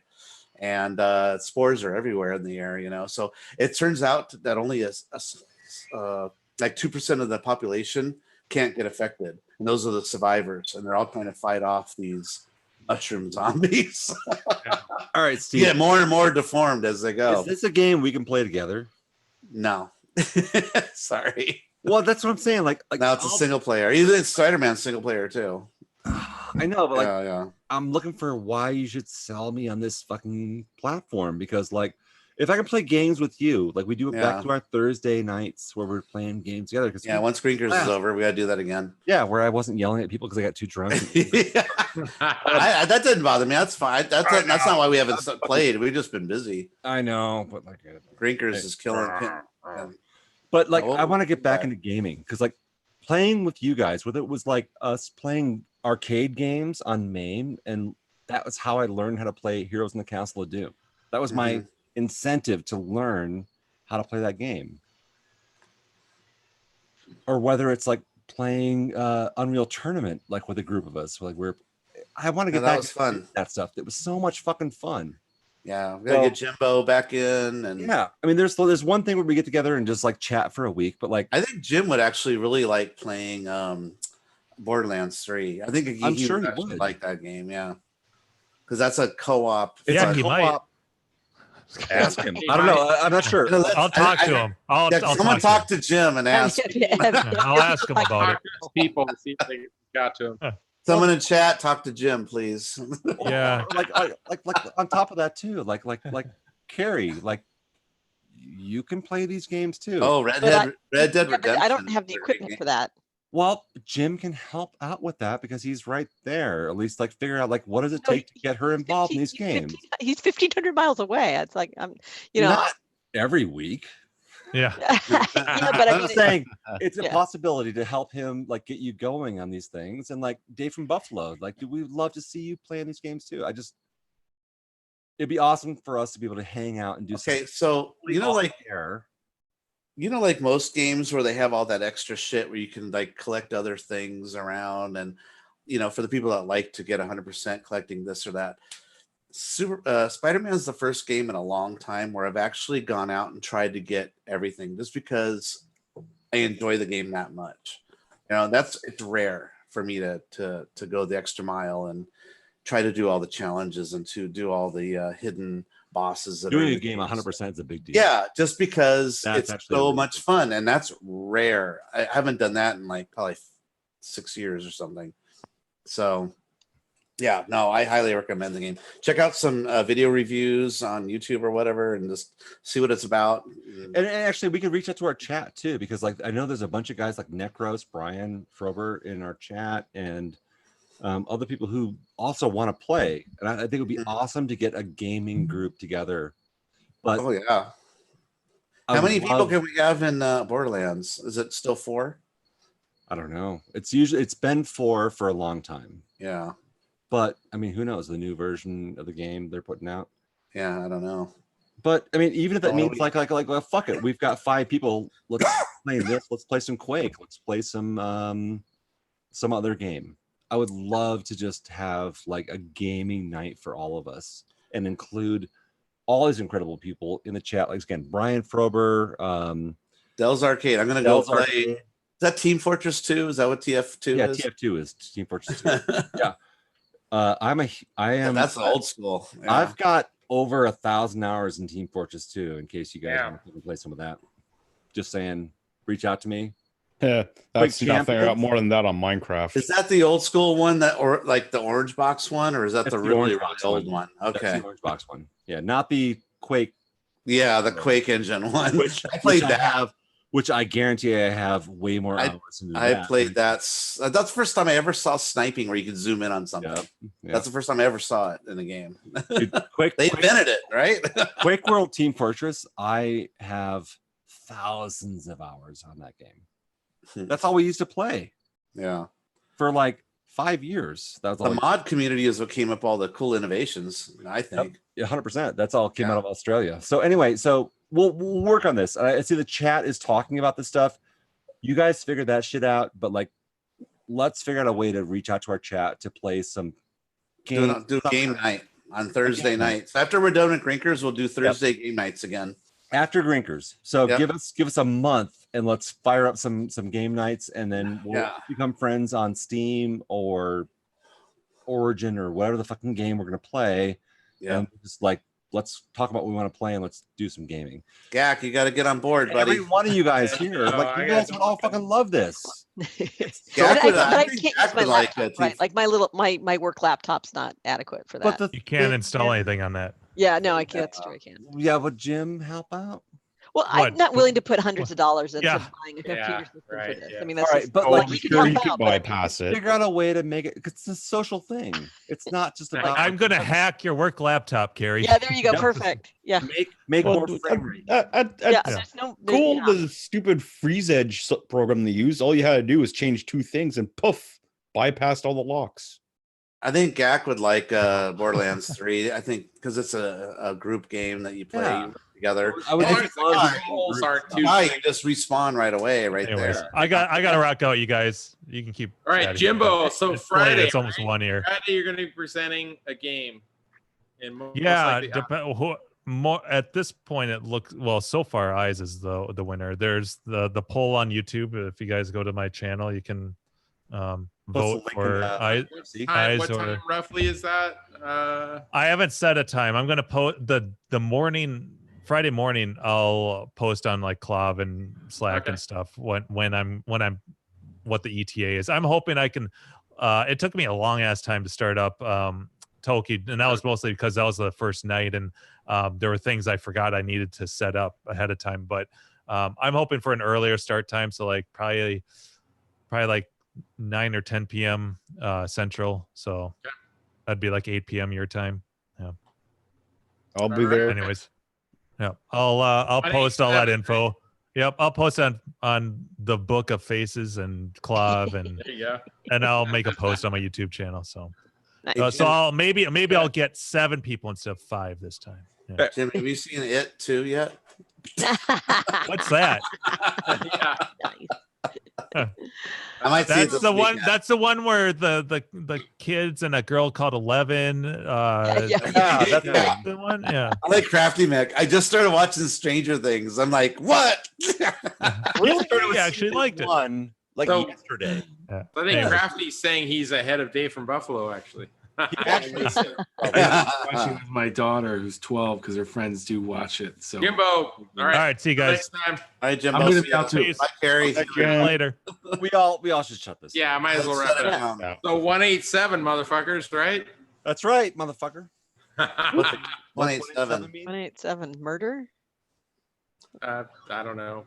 There was a song 187 on a motherfucking cop, right? Was that, 187 penal code 187 is murder. Yes. Oh. Yeah. In California. Like 182 is I'm not gonna public or something. Yeah. Take my fist bumps back. 187 murder in the state of California penal code. Let's play some games. You guys are amazing. Grinkers, like again, 100%. Thank you. 4 weeks away. Woohoo! 4 weeks away. And our VIP sponsors, you guys are amazing. Thank you so much for all your support. Let me just run them down one more time. We'll do it again next week, but one more fucking time at the end of the show. Grinker's Grand Palace, Slick Nick, Crafty Mick, Arcade Parts and Repair, Capital City Arcade, Get Off Our Lawn podcast, Arcade Crusade, Hula Homer, Skeleton Dick, My Fucking Camps, Slack Mo, The Best, Us, Arcade Hangouts. Thank you very much. This Old Game, Gak Built Arcade, Coin Op Workshop, The 8-Bit Pit, Drewster, Arcade Radios, our partners in podcast, and DJ's Arcade, the Ghost Arcade. Thank you so fucking much for all your support. You guys are the best. Yeah. We will continue to support Love you. on this channel. Without you, Grinkers couldn't happen. And all of our VIPs. Maybe VIPs. Maybe the week before Grinkfest, we run down and I just rattle off that list. Like The VIP list? Do it. Yeah. Sure. That would be a champ. That would be like, it's going to be a good 5 minutes of like fucking me just I rattling know off it's 109 people of fucking like VIPs. But like without you, it wouldn't be Grinkfest. Yep. We've always relied on our VIPs to make this shit happen. Otherwise, it's all just come out of our pockets, Gak, and you know what I'm talking about. But yeah, thank you so much. So we're gonna keep pushing those guys. We'll post some updates on Clav very soon with the shirt designs and some other exciting coming. So, but we are 1 month away, 4 very short weeks. Book your flights. Grinkers is happy. See you there. Free bear hugs. Buy me a beer. Yeah. Hats from If you actual find me at Grinkers and tell me you want a bear hug, prepared. I'll buy you a beer. You buy me a beer. It's gonna get vicious. All right, thanks Get everybody. drunk together. We're going off live. bear. Thank you. Bye. Night.